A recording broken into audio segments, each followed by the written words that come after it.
Bonus. Trax. Cette année, Landrider s'inspire des géants de la tech et n'attendra pas la toute fin de 2025 pour vous faire un bilan hobby.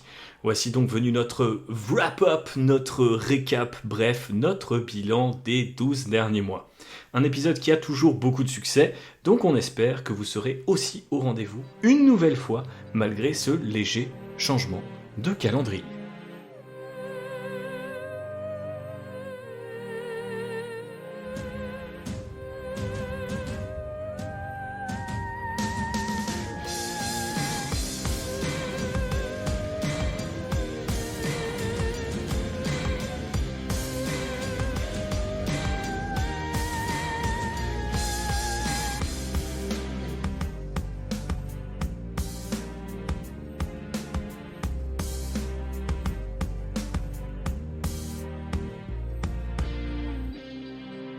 Et bien sûr, comment faire un bilan sans l'homme qui a permis de réparer le Landrider ces derniers mois? J'ai nommé Raph. Comment ça va, mon bon Raph? Écoute, ça va, je suis avec mes outils pour réparer le Landrider.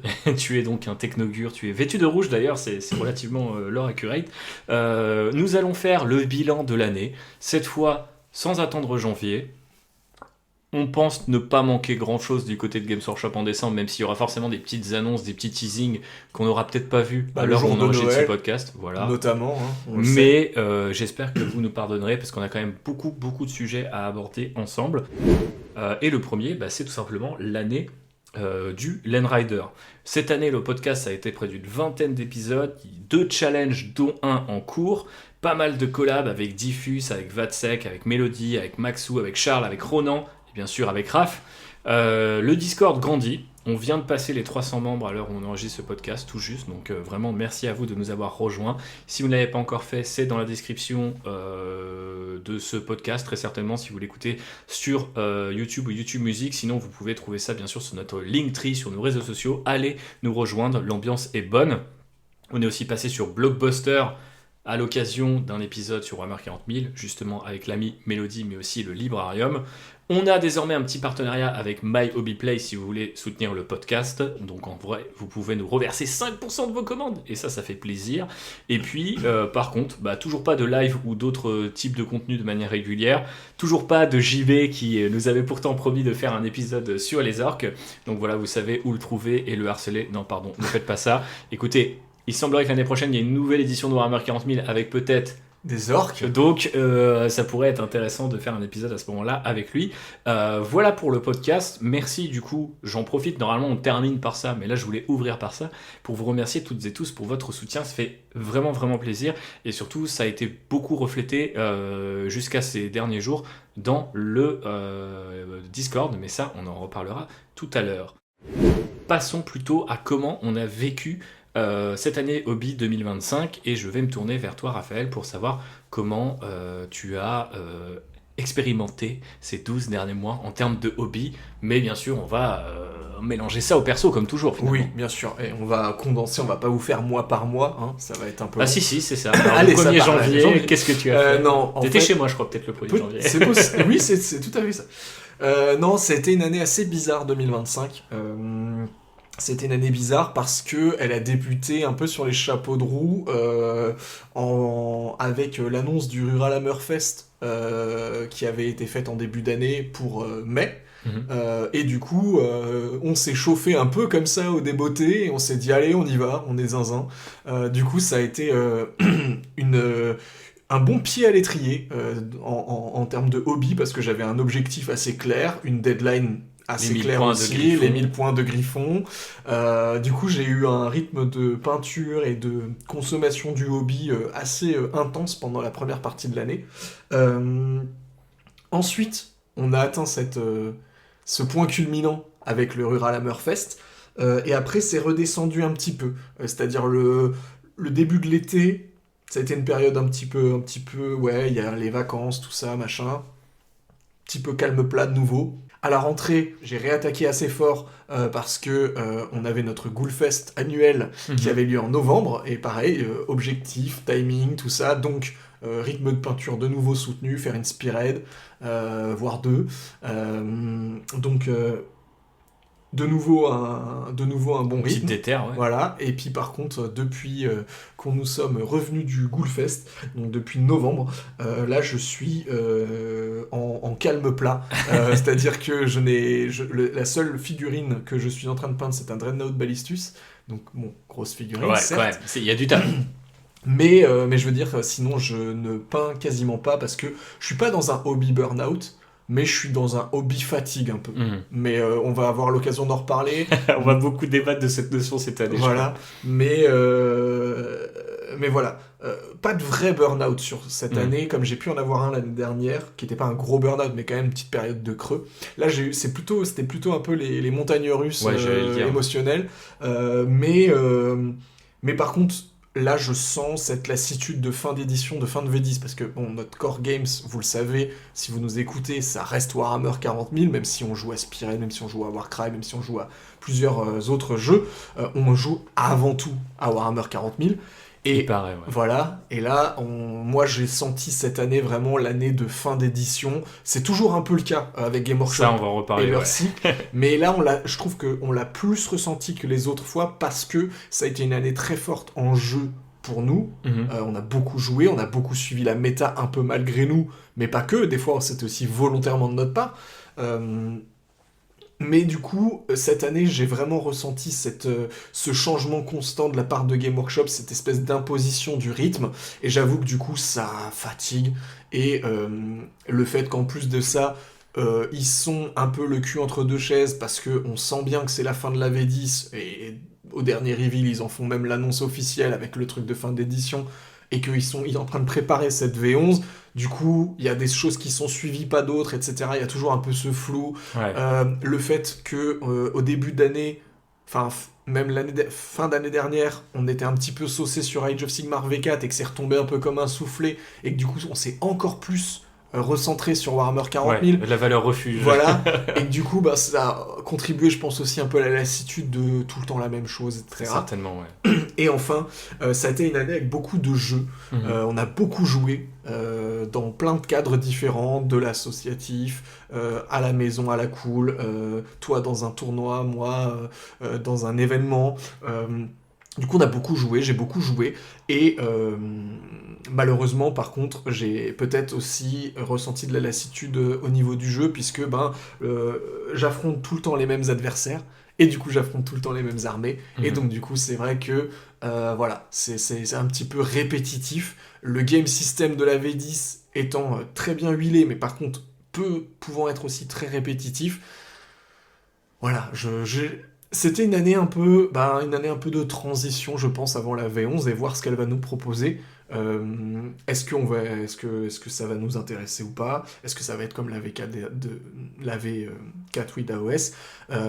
Est-ce que ça va être en mode on va encore plus se concentrer sur d'autres systèmes de jeux qui nous parlent plus, qui sont plus un petit peu papillonnage, etc. Je sais pas. Mais en tout cas, 2025.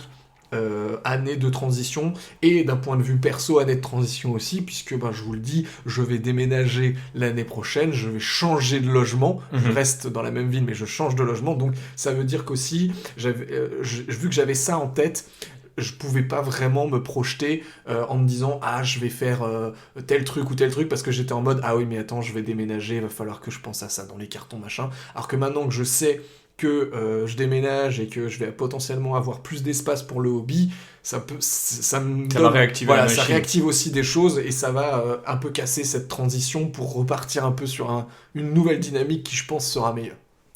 Eh ben écoute, merci pour ce bilan, ma foi, très complet. Je vais te rejoindre sur l'année qui est assez chelou. Globalement, et à titre personnel, janvier-mars, ça a été 3 mois vraiment très intenses. À partir d'avril, ça s'est vraiment calmé, et ça s'est calmé à un point où j'ai même pensé devoir changer de boulot par rapport à tout ce qui se passe dans le secteur du jeu vidéo, etc. Donc beaucoup de mois en fait un peu avides, et là on peut se dire c'est cool, tu fais du hobby, t'as un peu de chômage, ou tu trouves un peu de thunes là où tu peux. Et j'ai eu du mal à faire ça jusqu'à un certain point, c'est-à-dire que les premiers mois j'ai eu du mal, et puis en fait arrivé au cœur de l'été, j'étais en mode faut que je libère un peu la tension d'une manière ou d'une autre et me mettre sur le hobby, faire des challenges, discuter avec vous. Je pense que ça a quand même beaucoup aidé.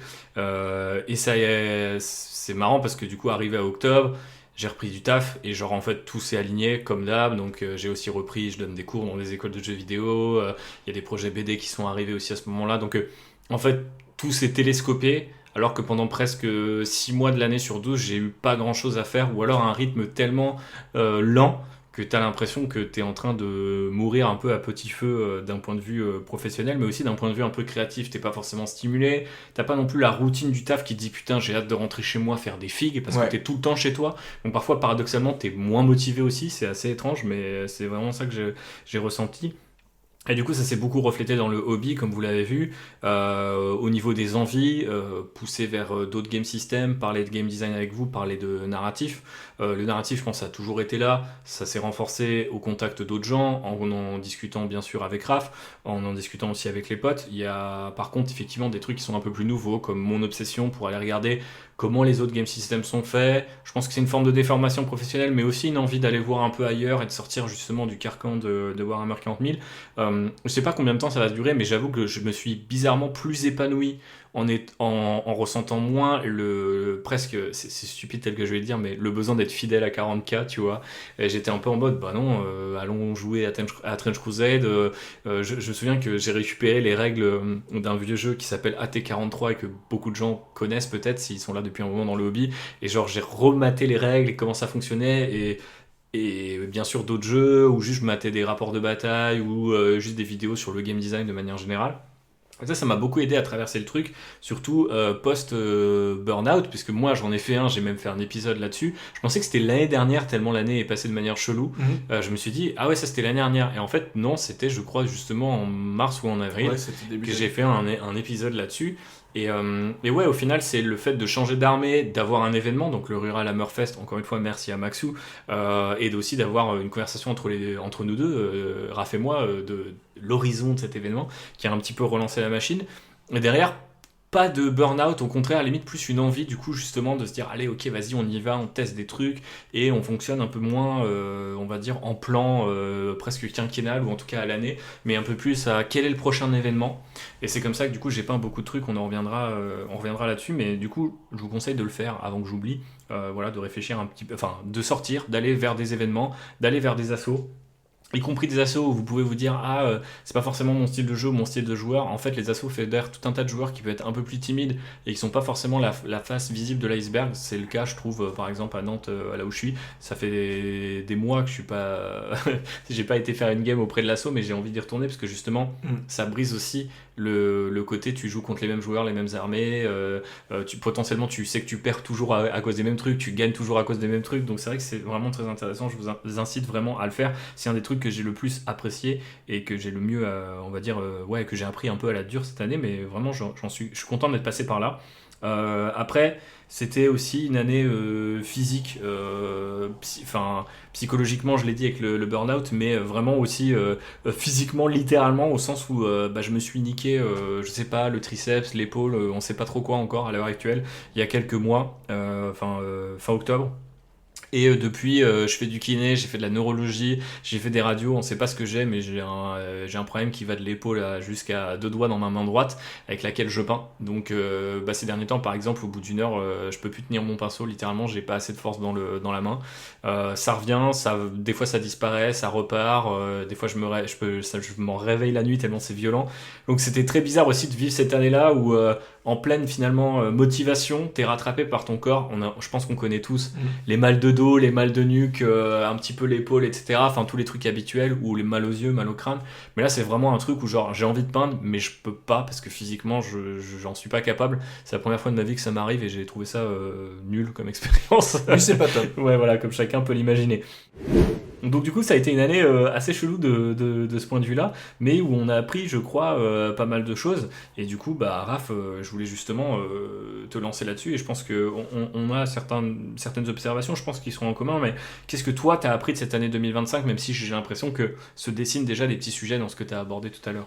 Ouais, effectivement, une année qui a été quand même assez, donc même si elle était bizarre, elle était quand même riche sur pas mal d'enseignements. Instructive, ouais, exactement. Déjà, premier constat que j'ai fait, moi, c'est que j'ai appris que le moteur de la V10, tel qu'on l'a pratiqué là ces derniers temps, je trouvais qu'il poussait plus à la variété qu'à la collection, dans le sens où j'ai eu l'impression, tu vois, en alternant ma Death Guard, mes Griffons, que je prenais plus de plaisir à ne pas tout le temps jouer la même armée, enfin, même si je pouvais faire plusieurs listes au sein d'une même armée, bah, je trouvais que c'était plus intéressant de jouer successivement des armées différentes que la même armée juste avec des changements de liste. Alors que pourtant, le mécanisme de la V10 avec ce système de détachement, etc.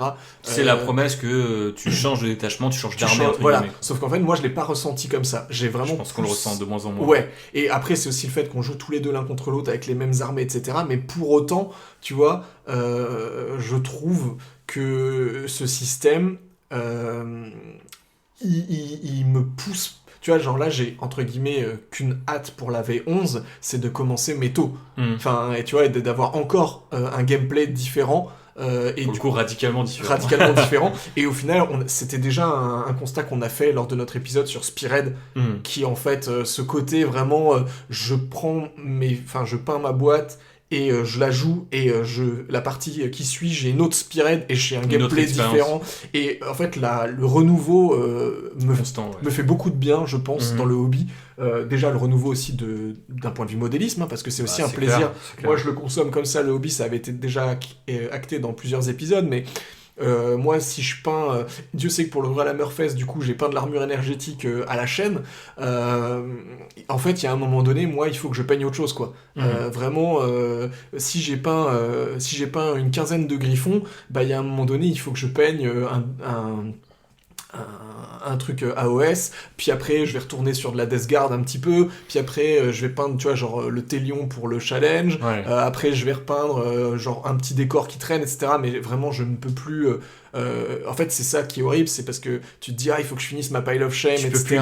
Mais j'ai de plus en plus en fait, plus le temps passe, plus j'ai vraiment de mal à me dire là je vais me faire je sais que Maxou il fait ça, il en parle souvent dans ses épisodes où il se fait ses sessions comme ça sur des armées, où il se fait un peu des to-do list de zinzin en mode là je vais me faire 1000 points de Death Guard d'un coup et tout, et en vrai je respecte ça de fou, mais moi je peux plus faire ça aujourd'hui. Vraiment ça me bloque, et du coup après ça me pousse à ne pas peindre en fait. Ça me crée un blocage. Donc ça c'est le premier constat que j'ai fait. Deuxième constat est directement lié au modélisme. Bah en fait je pense que les peintures citadelles c'est quasiment finito pour moi. C'est-à-dire que là j'ai encore quelques pots quand même qui ne sont pas encore terminés, mais cette année je n'ai racheté aucun nouveau pot citadelle. De toutes les peintures que j'ai achetées, le seul pot que j'ai racheté, c'est de la contraste citadelle, parce que la Imperial Fist Yellow, j'en ai besoin de beaucoup pour mes griffons, et c'est objectivement le meilleur jaune monocouche, on va dire, sur le marché. J'ai pas encore trouvé un aussi bon jaune, et pourtant j'en ai cherché, mais c'est vraiment le must. Mais je veux dire, à part quelques contrastes, même les Lavis, maintenant, je suis passé à des marques concurrentes, et je me rends compte à quel point je préfère... Ça simplifie la vie. Ah ouais, bah déjà, bon, les drop bottles, enfin les bouteilles de peinture à gouttelettes, déjà, bon, ça c'est game changer, mais même sur le nuancier, sur certaines... En fait, avant, j'avais toujours ce truc de me dire, mais quand même, Citadel, ils ont leur système de layer, base, base, layer, machin, et en fait... À chaque fois, je me disais, oui, mais cette couleur, elle existe que chez Citadel, etc. Et en fait, c'est faux, faut avoir accès à d'autres gammes, ce qui n'est pas le cas de tout le monde. Mais nous, on a cette chance d'avoir une boutique, au moins une boutique à Nantes, qui nous propose au moins 3 ou 4, voire 5 gammes de peintures différentes. À ça s'ajoute la vente en ligne. Donc en fait, aujourd'hui, on a accès quand même à l'exhaustivité des gammes de peinture quand bien on le souhaite. Et j'avoue que moi, avoir papillonné du côté de chez Army Painter avec leur nouvelle gamme Fanatic, avoir chopé du Valero pas mal, du AK, même quelques peintures Green Stuff World, et des pigments, des choses comme ça, et ben franchement, depuis... Tu reviendrais pas en arrière. Non, pour rien au monde. Et surtout, en fait, ce que j'ai trouvé... Ce qui me mettait une barrière, c'est je me disais toujours, si j'arrête d'acheter du Citadel, je vais plus pouvoir reproduire les schémas de couleurs. Parce qu'il y a toujours ce truc de... On a quasiment tous commencé nos schémas de couleurs d'armée avec du Citadel, et on se dit, mais si je change, je vais pas avoir exactement le... Et en fait, j'ai quand même réussi à m'en sortir, et aujourd'hui... si tu regardes mes figurines avant et après, collées contre les yeux, oui, tu vois une différence, mais sur le champ de bataille, tu fais pas du tout la différence. Et ça, c'est un vraiment... vrai truc. Moi, je les remplace progressivement. Généralement, quand le pot il die, je rachète l'équivalent chez un concurrent.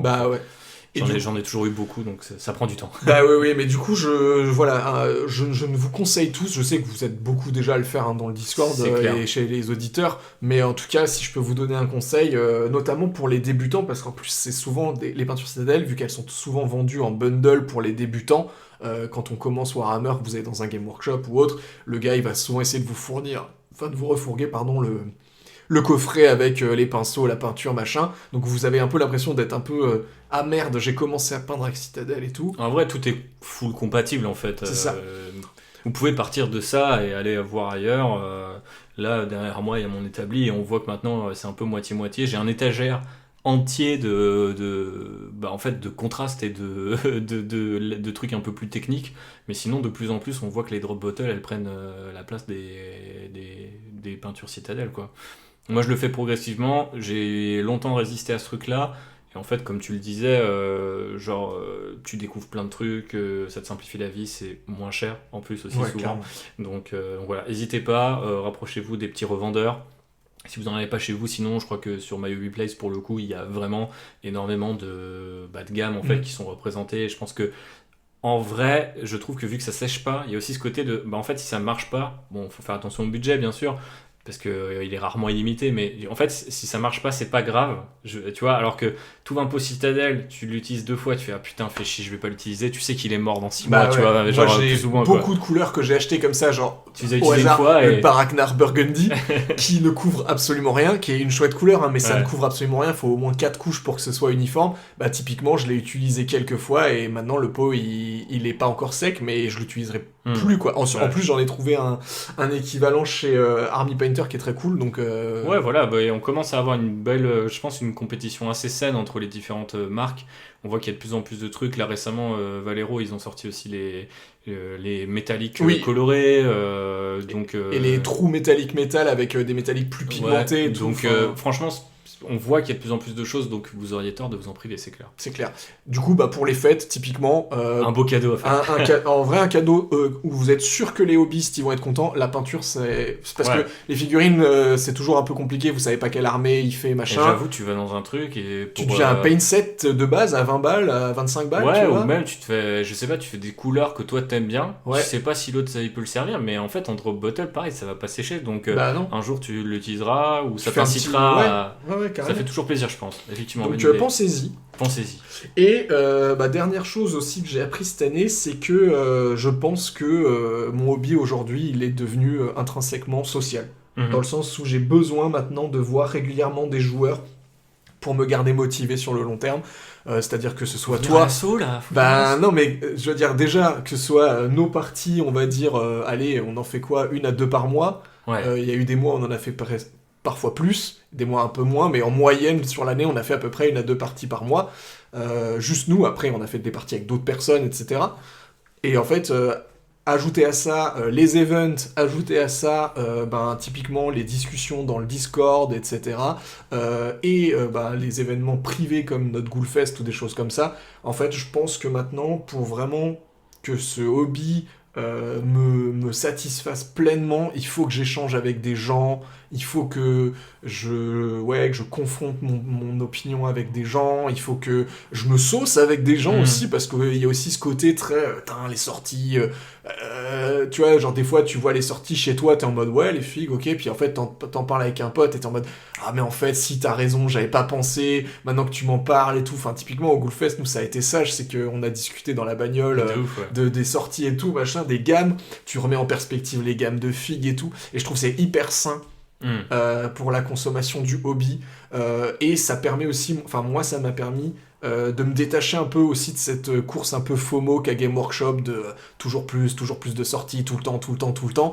En fait, le fait d'échanger avec des gens, ça te permet aussi de prendre un peu de recul là-dessus et de te dire ouais, il y a tu vois, une personne qui va dire ah la nouvelle boîte, zinzin et tout, et toi tu vas lui dire tu vois, moi pas forcément, et en fait en discutant, la personne elle va peut-être se dire au fait t'as raison, j'en ai pas forcément besoin, ou finalement c'est peut-être un caprice de ma part ou que sais-je, tu vois, et du coup tu vas te dire putain ouais en fait t'as raison, mon projet actuel il est super bien, je vais peut-être juste me prendre un petit kit parce que c'est peut-être juste ça cache juste l'envie de peindre autre chose, et du coup tu l'as fait, tu prétextes la nouvelle sortie pour un peu masquer cette envie-là, tu vois. Et en fait, des fois, en y réfléchissant, tu te dis, bah en fait, je sais pas, j'achète juste un petit personnage à 25 balles sur Vinted et c'est bon, quoi. C'est mon petit palette cleanser et je peux continuer, tu vois. Ouais, de ouf.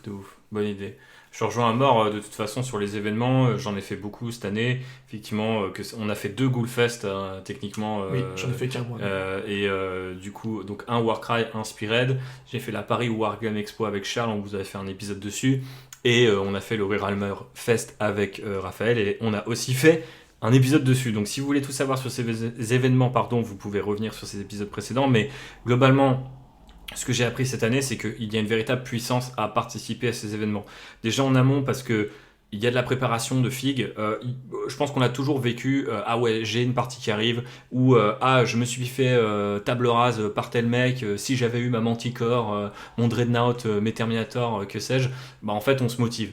Mais il faut imaginer que c'est le même genre de motivation, mais c'est motivé, c'est décuplé, je trouve, par, je sais pas, 10 voire 100, parce que, alors faut faire un événement pour se rendre compte à quel point c'est puissant et à quel point c'est une drogue dure, et je sais que le Rural Hammerfest c'est devenu ça au moment où on a posé nos armées, et que d'un coup t'interagis autour de tes armées, et tu fais putain, en fait c'est vrai que mon projet, mon truc, maintenant, il est plus isolé. C'est un peu comme si tu créais ton œuvre et tu l'as confiée à ton public un peu. Sauf que bah là, t'as pas à donner ton armée, tu vas la jouer sur table, mais ça revient à donner un peu de toi. Par exemple, dans le narratif, dans le scénario qu'avait établi Maxou. Et je trouvais que c'était hyper stimulant. Et en fait, c'est pour ça que quand ensuite est venue la Paris Wargame Expo, je me suis dit, ok, il faut absolument que j'y aille parce que ça va me faire le même effet. Et fallait le faire avec une autre armée. Et puis en fait, je vais essayer de multiplier ça le plus possible, mais je vais pas trop embrayer sur les bonnes résolutions puisqu'on en reparlera après. Sur place, bien sûr, c'est comme l'a dit Raph, c'est les rencontres, c'est aussi un bon moyen de vérifier où en est votre niveau de jeu, mais aussi comment on fait un événement, comment ça fonctionne, etc. Moi je sais que c'est des choses qui m'intéressent, donc j'ai trouvé ça assez stimulant. Je vais faire un petit peu de veille si vous voulez, et ensuite c'est énormément de souvenirs bien sûr que vous créez. Nous c'est aussi des épisodes, c'est du contenu, etc. Donc je viens pas pour rentabiliser ces trucs-là à balle, mais j'ai eu beaucoup de plaisir à faire le débrief avec toi, à en reparler avec Max, d'inviter Charles à discuter des aventures du Croc blindé, etc. etc. Donc je trouvais que c'était vraiment très très très important. Plus spécifiquement, je reviens sur un truc, mais c'est vrai qu'on l'a déjà dit à plusieurs reprises sur cette antenne, mais on s'est rendu compte qu'on n'est plus des joueurs casual aussi.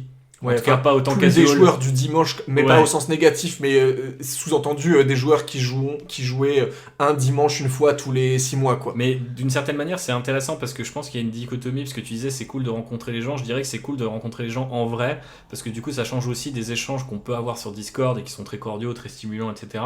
Ou sur les réseaux sociaux, où parfois ils sont un peu faussés par justement une réaction très immédiate, très à chaud, et en fait tu te rends compte que t'as énormément de gens qui vont analyser un truc, qui n'ont jamais joué ou qui joueront jamais, ou une nouvelle datasheet, un machin, et ça peut créer des conversations parfois stimulantes mais un peu sans fin. Alors qu'en fait sur le terrain tu vois un tout autre truc et tu ressens le truc complètement différemment, et c'est là où on s'en est rendu compte en mode ah ouais merde, en fait on fait quoi, allez je pense que cette année je pense que si on a fait une moyenne on a dû faire une game par mois minimum, et je pense qu'il y a certaines games on a dû en faire 2, mais 3 par mois, tu vois, ça me paraît rare. Peut-être qu'on en a fait 2 plus un événement ou un truc comme ça, tu vois.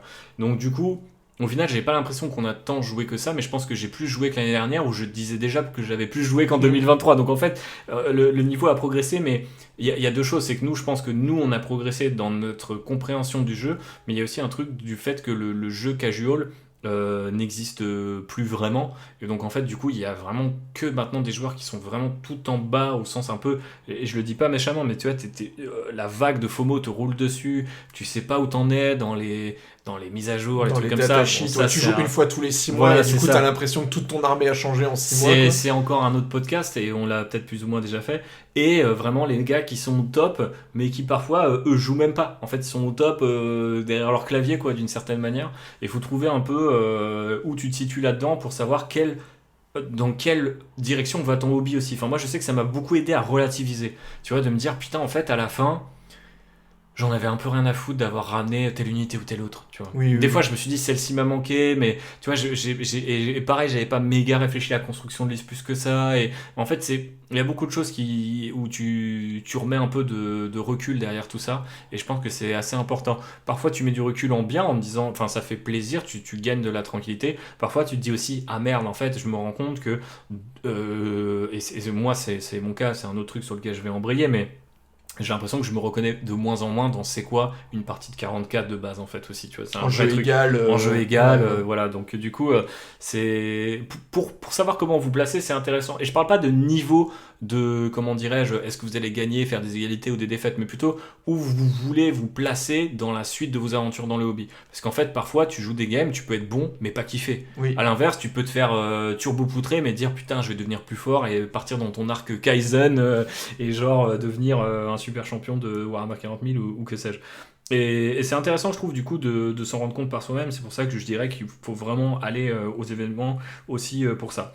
Après, je l'ai vu et je leur ai déjà un petit peu dit. Moi, je me suis rendu compte surtout que j'avais envie d'aller voir ailleurs. Alors, du coup, pourquoi? C'est un peu là des questions que je pose aussi à vous, très chers auditeurs, mais aussi à Raphaël. Parce que, bah, du coup, est-ce que c'est l'envie de se confronter avec d'autres joueurs? Est-ce que c'est parce que c'est la fin d'édition? Est-ce qu'il y a eu un burn-out qui a eu finalement du bon par rapport à mon recul sur le hobby, tu vois? Je pense pas que j'étais dans une course effrénée à la méta, de devoir faire des achats, etc. J'étais pas là-dedans. Mais je me suis rendu compte à un moment, peut-être parce que on dit souvent ça en sociologie, que les gens ont peur d'un truc jusqu'à ce qu'ils en fassent pardon, l'expérience. Donc tu vois, tu te dis non, on a besoin de l'argent parce qu'une société sans argent ça peut pas marcher. Et d'un coup, tu mets les gens en immersion en mode au tout gratuit ou au Tu fais troc. du troc. Et Ouais. en fait, les gens se disent ah, mais c'est pas si mal. Et du coup, c'est un peu. Je fais une métaphore un peu chelou, mais du coup, je me suis dit tiens, ouais, maintenant que j'ai fait des événements, je me rends compte que il y a beaucoup de trucs où Warhammer 40 000 c'est cool, mais finalement peut-être que ce que je recherche dans un wargame, je l'ai ailleurs. Tu vois, Mm. dans un autre système, voire même avec une autre marque. Et tu vois, alors est-ce que fin d'édition, tu l'as dit, il sert un peu la vie sur beaucoup d'endroits. Je reparlerai un petit peu plus dans le détail après. Il peut avoir une lassitude et tout. Mais je sais pas, c'est rigolo comme c'est devenu un peu par défaut, un peu par accident.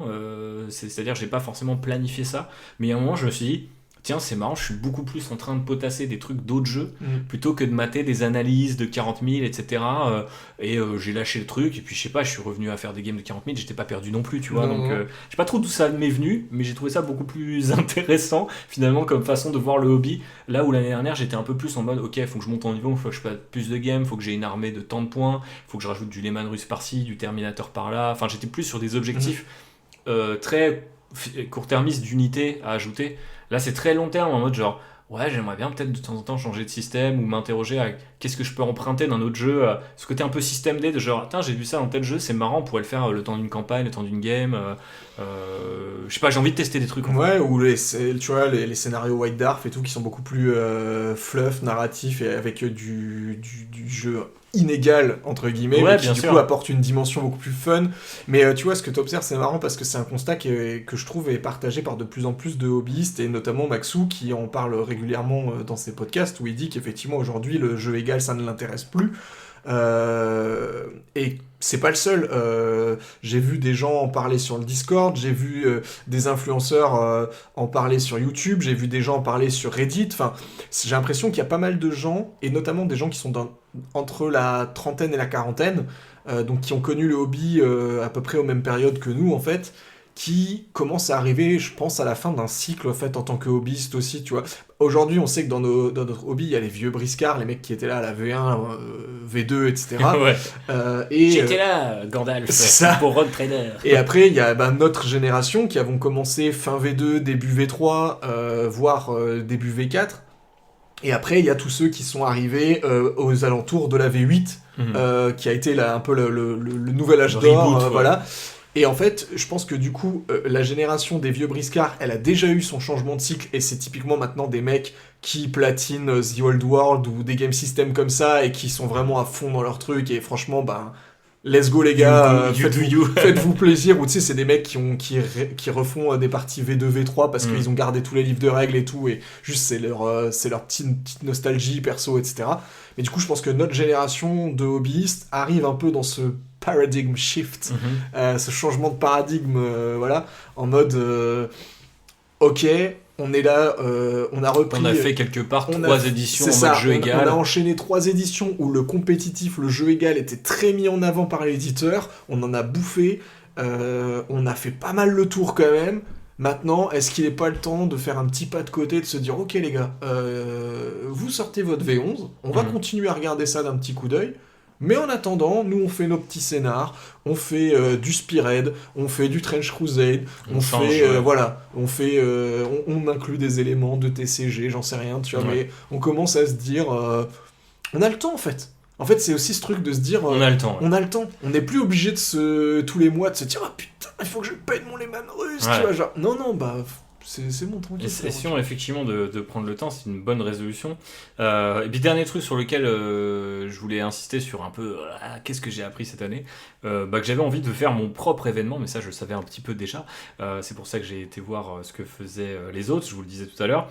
Mais aussi mes propres jeux, donc ça c'est plutôt nouveau, je vous en reparlerai peut-être, c'est un peu la convergence de mes intérêts sur le game design dont je vous parle beaucoup maintenant, l'aspect social du coup des événements aussi que j'aurais vu cette année, l'échange des règles, de comment refléter tu vois tel ou tel truc qui est absent d'un jeu, ça m'a vachement en fait travaillé à me dire, mais en fait, est-ce que corriger Warhammer 40 000 c'est si intéressant que ça? Est-ce qu'il serait pas plus intéressant de faire ton propre truc, tu vois? Et c'est vraiment quelque chose qui est rigolo parce que quelques mois plus tard, il y a Sam Pearson, donc le créateur de Warcry et Spearhead, qui a sorti une chaîne YouTube, enfin qui a une chaîne YouTube sur le game design, et où il disait qu'en fait, généralement, les game designers dans les jeux de filles, ils commencent comme ça, ils corrigent un jeu qu'ils aiment bien, et puis ils finissent par corriger tout plein de jeux, puis après ils créent ça donne un nouveau jeu. Ouais, tu vois, et en fait, je me suis dit, tiens, c'est marrant, avant même de savoir que c'était un peu le process, je l'ai fait un petit peu de manière naturelle.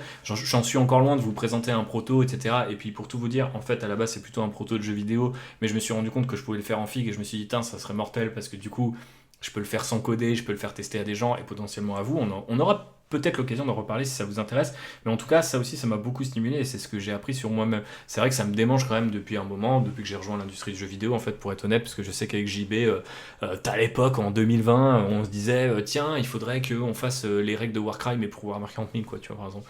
Donc voilà, on l'a jamais vraiment fait, mais ce serait banger. Mais oui, il faudrait peut-être que je m'y attelle. Spearhead pour Warhammer 40 000 aussi, si jamais combat pas trop les rincés. Bah ouais, faudrait qu'on le fasse. Après, tu vois, ça demande justement un cadre, un événement, un cercle de joueurs assez fidèle, potentiellement, tu vois, du test. Et pour ça, il faut pouvoir embarquer tes potes. Et parfois, tes potes, ils ont juste envie de l'expérience un peu vanille, de non mais mec, donne-moi le jeu égal, etc. Mais j'ai l'impression que de plus en plus, l'attrait de ce jeu égal perd de sa superbe en fait, de sa puissance. Je pense que c'était un modèle de hobby qu'on n'avait jamais vécu pendant des années, pendant des éditions, alors qu'on voyait ça dans les jeux vidéo ou d'autres jeux concurrents, ou d'autres, comment dirais-je, produits un peu, on va dire, de la même galaxie, les TCG ou que sais-je. Et là, ça y est, on en a fait l'expérience pendant 3 éditions complètes, avec, comment dirais-je, quelque chose de plus en plus affiné aussi, et du coup je me dis maintenant il est peut-être effectivement temps de passer à autre chose, mais ça tu le disais tout à l'heure déjà Raphaël, donc je ne vais pas insister outre mesure et je vais plutôt vous passer la parole à vous mes chers auditeurs pour le courrier des lecteurs. Je me suis rendu compte que j'ai appelé ça le courrier des lecteurs mais que c'était complètement con parce que c'est plutôt un courrier des auditeurs en fait. Ouais, et puis c'est plutôt qu'un courrier, c'est même un cri du cœur quoi. C'est ça, effectivement. En tout cas, ça a été cette année parce que vous avez été nombreux à réagir sur comment s'est passée votre année 2025. Alors du coup, je vais faire un petit rapid fire des différentes personnes qui ont laissé les messages. Je remercie. Il y en aura sans doute que j'aurais loupé le temps que je monte l'épisode, etc. Machin, mais vraiment, je les lis tous. Je mets des petits cœurs à chaque fois que je les ai lus pour bien vous prouver que j'ai lu et aussi que je les ai mis dans le programme le cas échéant. Je vais commencer par du coup le Nicomancien qui a laissé le hobby redevenir un hobby. Bon, Raph disait on prend le temps, donc je crois que c'était un petit peu l'esprit, et qu'il a été relancé par The Old World, donc j'en profite pour dire qu'il y a énormément de gens qui se sont dit qui m'ont dit, qui se sont lancés dans The Old World cette année. Et à l'association Les Chevaliers de la Duchesse, là, à Nantes, The Old World, c'est quasiment devenu le jeu principal. En fait, c'est assez fou, la percée auprès d'une certaine génération de ce jeu-là. Et je pense que ça reflète vraiment une envie de faire ce wargame un peu à l'ancienne qu'on ne trouve pas justement dans cette... Je vais pas faire le procès du compétitif ou que sais-je, parce que encore une fois, c'est pas forcément compétitif. Le jeu égal de base est aussi un peu comme ça, et c'est pas du tout The Old World pour le coup, Non. ou c'est pas du tout Horus Heresy, c'est pas du tout Bolt Action, c'est bon, peu importe. Mais du coup, je trouvais ça assez marrant de remarquer que beaucoup de gens, il y avait aussi Madol Pokerfoo qui s'était relancé dans le hobby via The Old World. On a ensuite Doc qui a fait la bascule du compétitif au narratif, bienvenue, et prépare son chapitre Space Marine perso. Ça nous fait plaisir. Ça, c'est beau, ça. On a hâte de voir ça. Il y a Siggy qui a trouvé une asso, plus l'aspect communautaire du hobby, qui l'a vraiment motivé, au-delà des écrans. Bon, je pense que ça rejoint exactement ce qu'on disait, mon cher Raph. Tout à fait. Et il y a Jado qui va dans le même sens, et qui a fait beaucoup d'événements, et qui a monté aussi en grade sur l'aspect, justement, lui, plus compétitif. Ouais. Mais du coup, c'est super intéressant de voir sa perspective parce que on sait que c'est pas forcément le type le plus, comment dirais-je, Métagogol. Ouais, voilà, comme on dit sur les forums de Warhammer Forum depuis quelques années. Et voilà, on aime beaucoup son art métaux et on aime beaucoup le Chazo Jado, donc bisous à lui. Il y a Framer ou Framer qui, après 8 ans dans le hobby, a progressivement fait ses premières games cette année. Ça, c'est beau. Et ça fait plaisir. Franchement, j'ai beaucoup aimé les différents témoignages, tu sais, où t'avais des mecs qui étaient en mode genre full tryhard, j'ai fait tout ça, et t'es en mode ouais, c'est impressionnant. Et t'as aussi des mecs qui sont en mode j'ai fait ma première game, et t'es en mode ah, c'est trop bien, c'est trop mignon, quoi. Donc, franchement, bravo, Framer, c'est propre. Monopixel qui est passé des Kazerkin pour Kill Team au blindé pour Warhammer 40 000 et qui s'est initié au narratif, donc vraiment une grosse reprise bien comme il faut et que j'aime beaucoup parce que j'aime les blindés et les Kazerkin, vous le savez. Drid nous a rappelé que c'était l'année du Croc blindé, bisous Charles. Insupportable. Il y a Nergul qui a aussi utilisé un peu Kill Team comme une excuse pour se remettre un peu plus au hobby et être un peu assidu. Il a dit qu'il n'a toujours pas joué à Kill Team, mais c'est pas grave, on l'embrasse parce que c'est un peu notre, j'allais dire notre concierge, c'est pas gentil de lui. Enfin, je sais pas, un bon concierge c'est important. C'est valuable. Ouais. Donc je sais pas, il est toujours là dans le Discord, il modère à sa manière, il discute. Voilà, on aime beaucoup Nergul et j'ai eu la chance de le croiser il y a pas longtemps, donc ça faisait plaisir aussi. Il y a Prof KO qui a été initié par plein de gens cool et qui a fait des événements en tout genre. Encore une fois, les événements. Il y a Sevenson qui a fait son premier tournoi et s'initie bientôt au kit bashing. Autre truc qui semble revenir dans la tête des gens. Ouais. Genre, je me suis mis au kit bashing, je trouve ça marrant parce que pour moi c'est tellement intrinsèquement lié au hobby que genre c'est pas une discipline à part, mais du coup beaucoup de gens sont en mode je connaissais pas ce truc, et c'est vrai qu'en fait c'est pas très... Avant c'était encouragé presque par le jeu. Il y a encore des jeux comme là récemment Trench Crusade qui l'encouragent directement, mais avant c'est vrai que Games fig qui n'existe pas, équipement qui n'existe pas, bits que tu vas récupérer dans un autre kit que tu vas réutiliser, qui n'existe pas. Ouais, voilà, c'est ça. Donc c'est vrai qu'avant on était incité à pratiquer tout ça, aujourd'hui on l'est beaucoup moins, donc c'est peut-être aussi pour ça que les gens le découvrent, mais ça fait plaisir parce que c'est le début aussi de comment on raconte des histoires avec des figs, c'est aussi via le kit bashing. Ensuite, on a Benoît qui a glissé sur le FOMO, mais qui s'est rattrapé. Bravo à toi, Benoît, c'est important. Bien joué. Beaucoup de gens ont noté d'ailleurs qu'ils étaient un peu épuisés, un peu lessivés en fait par ce FOMO. On le disait un peu déjà l'année dernière. Je crois que du coup cette année c'est un peu l'année de trop.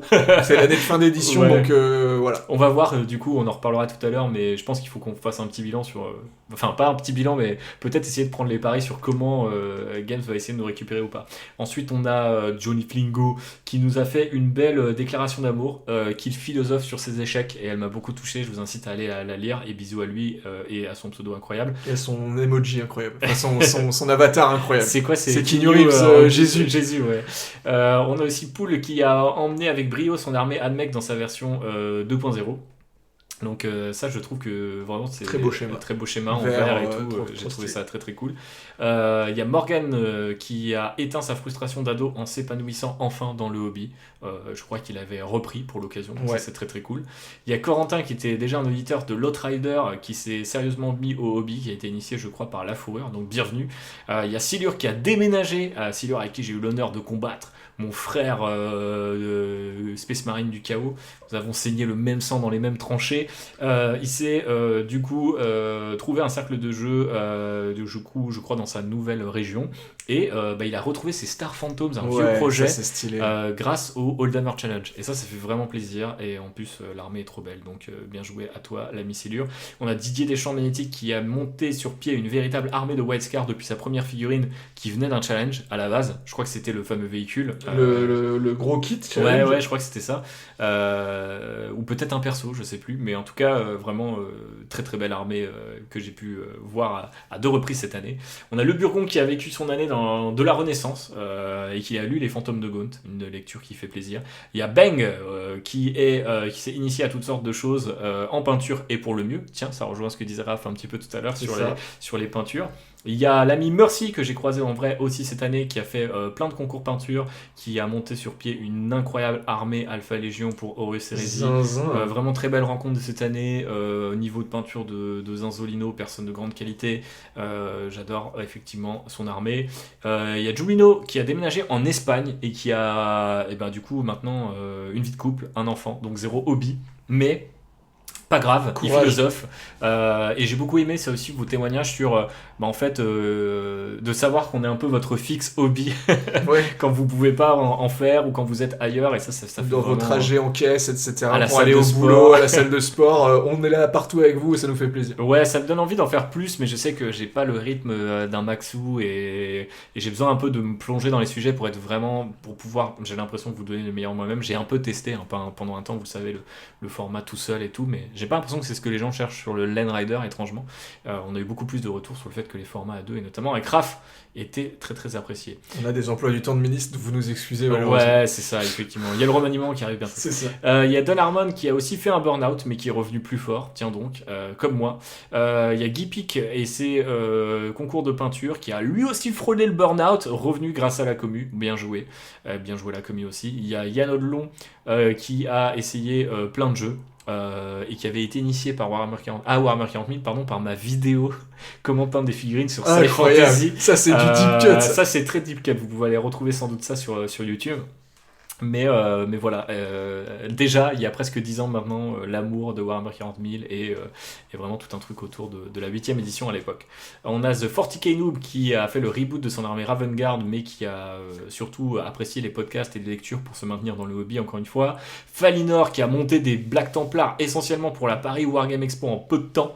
Bravo à lui, j'ai pu le croiser brièvement, très belle armée par ailleurs, et redécouverte du vieux monde par The Old World. On a Carneus Malgar, see what you did there, qui est passé à 2 armées au lieu de 4 en cours. Ouais, c'est pas mal déjà 2 armées en cours, donc 4, j'imagine que c'était bien prenant. Night Sevi qui a eu une année parce qu'il a accompli mais pas parce qu'il a compris mais pas parce qu'il a accompli justement, et je pense que c'était toute la nuance qu'on voulait se donner à l'origine en faisant ce podcast en décembre, en se disant cette année on n'a peut-être pas accompli autant ou plus ou peu importe, mais en fait on n'était pas dans le côté concours de bits pour le dire vulgairement par rapport à l'année précédente, mais plus tiens qu'est-ce qu'on a appris, c'est ça que je voulais qu'on voit et qu'on mette en avant, et avec comment dirais-je tout le bonheur du monde, j'ai pu me rendre compte que vous aussi, vous aviez appris plein de choses. Et donc, c'est cool que notre expérience soit pas tout à fait isolée et qu'on s'en rende compte grâce à vous. Encore une fois, merci pour vos témoignags. J'en ai encore 3. Il y a Zag, l'ultra productif Zag, qui a fait face à son burn-out hobby. Tu m'étonnes. Voilà. Ça guettait vu ce qu'il plaint. Mais bon, on espère que ça va aller et que tu continueras à peindre des figurines. En tout cas, tu nous régales avec jusqu'à des plateaux de Spired repeints. Donc voilà, l'homme est un créatif. On a ensuite la fourrure qui a donc initié ses proches, comme je le disais tout à l'heure, et profité de la commu lui aussi. Et enfin, petite dédicace à Singe sur planche, qui est en doute philosophique. Et ça sera peut-être une manière de terminer ces courriers, Raphaël, mais il se posait la question finalement de quelle finalité au final, et ça fait 2 fois finale, mais c'est ce que je disais tout à l'heure sur les événements, pour vous positionner, qu'est-ce que vous voulez faire de votre hobby, plutôt que qu'est-ce que je dois peindre, qu'est-ce que je dois monter, comment je dois vider ma pile of shame, c'est en fait pourquoi je peins. Et ça, c'est dur, je trouve, d'y répondre, et c'est beaucoup plus... Ça demande une réflexion beaucoup plus sur le temps long, beaucoup plus deep, beaucoup plus profonde, pardon, que juste c'est quoi la dernière unité à la mode qu'il faut que je rajoute dans mon unité. Et je sais pas si toi, tu l'as ressenti comme ça, mais moi, cette année, je me suis dit, ok, mon hobby, c'est réfléchir au game design, réfléchir aux histoires que j'ai envie de raconter, et reprendre du plaisir avec le modélisme simple, plutôt que de me dire dans l'optique de cette liste que j'ai envie de monter, etc., etc. Est-ce que tu l'as senti un petit peu comme ça, toi aussi? Moi, c'était, à part l'objectif de liste de l'event, cette année, j'étais vraiment plus dans la consommation de la peinture en mode, est-ce que j'ai envie de peindre par plaisir ou est-ce que j'ai envie de peindre par obligation? Ouais. Et cette année, je me suis vraiment écouté en me disant, non, j'ai envie de peindre par plaisir, donc j'y vais, ou alors, non, j'ai envie de peindre par obligation, donc je ne vais pas peindre, parce que ça sert à rien de me forcer, entre guillemets, quoi. Donc, écoutez-vous, en fait, globalement. Écoutez-vous. Écoutez Sondez votre âme. Voilà, mais non, mais écoutez vos envies liées au hobby. Vous avez envie de narratif, faites du narratif. Vous avez envie de peindre des figurines pour le plaisir de la peinture, peignez. Vous avez envie de tester la dernière liste turbo top méta de Zinzin parce que c'est votre kiff, allez-y. Mais juste écoutez-vous et ne vous sentez pas obligé en fait de consommer le hobby parce que on vit dans une saucisse qui, on en fait le constat souvent avec Thibaut tous les deux, mais la société nous pousse vraiment à, on va dire, conceptualiser tous les aspects de notre vie sous le prisme de la rentabilité, les efforts, machin. Vous n'êtes pas obligé de vous infliger ça pour le hobby, quoi. Ouais, c'est clair, il y en a déjà assez ailleurs, et surtout c'est pas forcément comme ça qu'il a été designé à l'origine. Je pense qu'il faut qu'on revienne à un truc un peu plus calme, et je pense que c'est peut-être aussi pour ça qu'on a été un peu voir ailleurs, ou qu'on a mis les choses en perspective avec des événements, parce que ça permet un peu justement de prendre le recul nécessaire. Je m'excuse pour peut-être le sphyranx que vous entendez en fond, c'est mon chat qui miaule, voilà, dès qu'on fait un podcast il fait ça. Mais justement, Raphaël, tu parlais du nombre de figurines que tu as peint, et du coup, je voulais savoir, combien en as-tu peint? Quel est ton score cette année, si tu le connais? Eh bien, du coup, je l'ai compté, puisque... Alors, par contre, j'ai peint, je le disais, beaucoup sur la première partie de l'année, beaucoup moins sur la deuxième moitié. Oui. Mais, j'ai peint 40... j'ai peint 44 figurines et un tank. 44 figurines et un tank? Voilà. Donc je suis un peu plus joué quand même. Je suis un peu loin de toi, je le sais. Mais écoute, j'ai fait plus que l'année dernière. Donc déjà, rien que ça, c'est cool. En ayant en plus vraiment pas cet objectif de faut peindre. En me laissant le temps et tout, j'ai peint plus que l'année dernière. Donc ça, c'est cool. Et surtout, je me suis rendu compte, quand j'ai fait le listing de tout ce que j'ai peint, qu'il y a des trucs que j'ai peint où je suis vraiment fier de les avoir peints parce que c'est pas des trucs dont j'avais l'habitude. Typiquement, le tank en question, c'est un Plague Burst Crawler de la Death Guard, donc le mortier. Et j'ai utilisé plein de mortier chenillé. Voilà. Chenillé méphitique, chenillé crash pest, pardon. Ouais. Et typiquement, pour le peindre, j'ai utilisé des techniques que j'avais pas utilisées avant, avec des brossages à sec successifs, avec des pigments et des choses comme ça. Et j'avais pas peint de tank depuis très longtemps. Le dernier tank que j'avais peint avant ça, c'était horrible. Un rhino pour mes anciens SMC. Ouais. Et non, un rhino pour ma Death Guard, mais qui était juste... Enfin, c'était un vieux taxi, rhino. Quoi. C'est surtout que c'était un rhino que j'avais décapé, repeint et tout, donc c'était pas... Il a du vécu, ce rhino. C'est pas la meilleure expérience. Et j'avoue que là, du coup, c'était cool. Et j'ai pu parfaire ma technique de peinture sur mes griffons. Je me suis rendu compte à quel point elle avait vachement évolué. Typiquement, j'ai pris un des premiers intercesseurs que j'ai peint, et là, une des dernières figues que j'ai peint, c'est genre les Terminator. Et je les ai mis côte à côte et j'ai fait genre waouh. Vraiment, mon niveau sur les griffons, il a augmenté de zinzin en un an. Je pense qu'en fait, il y a toujours cette espèce d'économie d'échelle quand t'attaques une armée où genre en fait tu vas peaufiner pas forcément. Je sais pas si c'est exactement ton niveau, mais peut-être il y a un ratio entre ton niveau et les efforts que t'as fournis, et la finesse de. Tu sais exactement où tu dois faire attention à certains détails, etc. Moi je le vois sur mes Cadiens, c'est ça. Là j'en ai poncé 10 en quasiment une semaine, et en fait j'en suis capable, alors que je pense si je découvrais le kit, j'en étais pas capable. Ouais, non, c'est clair. Tu t'améliores forcément au fur et à mesure, et ton armée Griffon gagne à être connue, et puis là tu vas attaquer les véhicules, je pense que ça va être absolument zinzin. C'est ça. Là comme dit, j'ai attaqué le Dread, donc je l'ai pas compté parce qu'il sera pas fini avant le 31, je pense.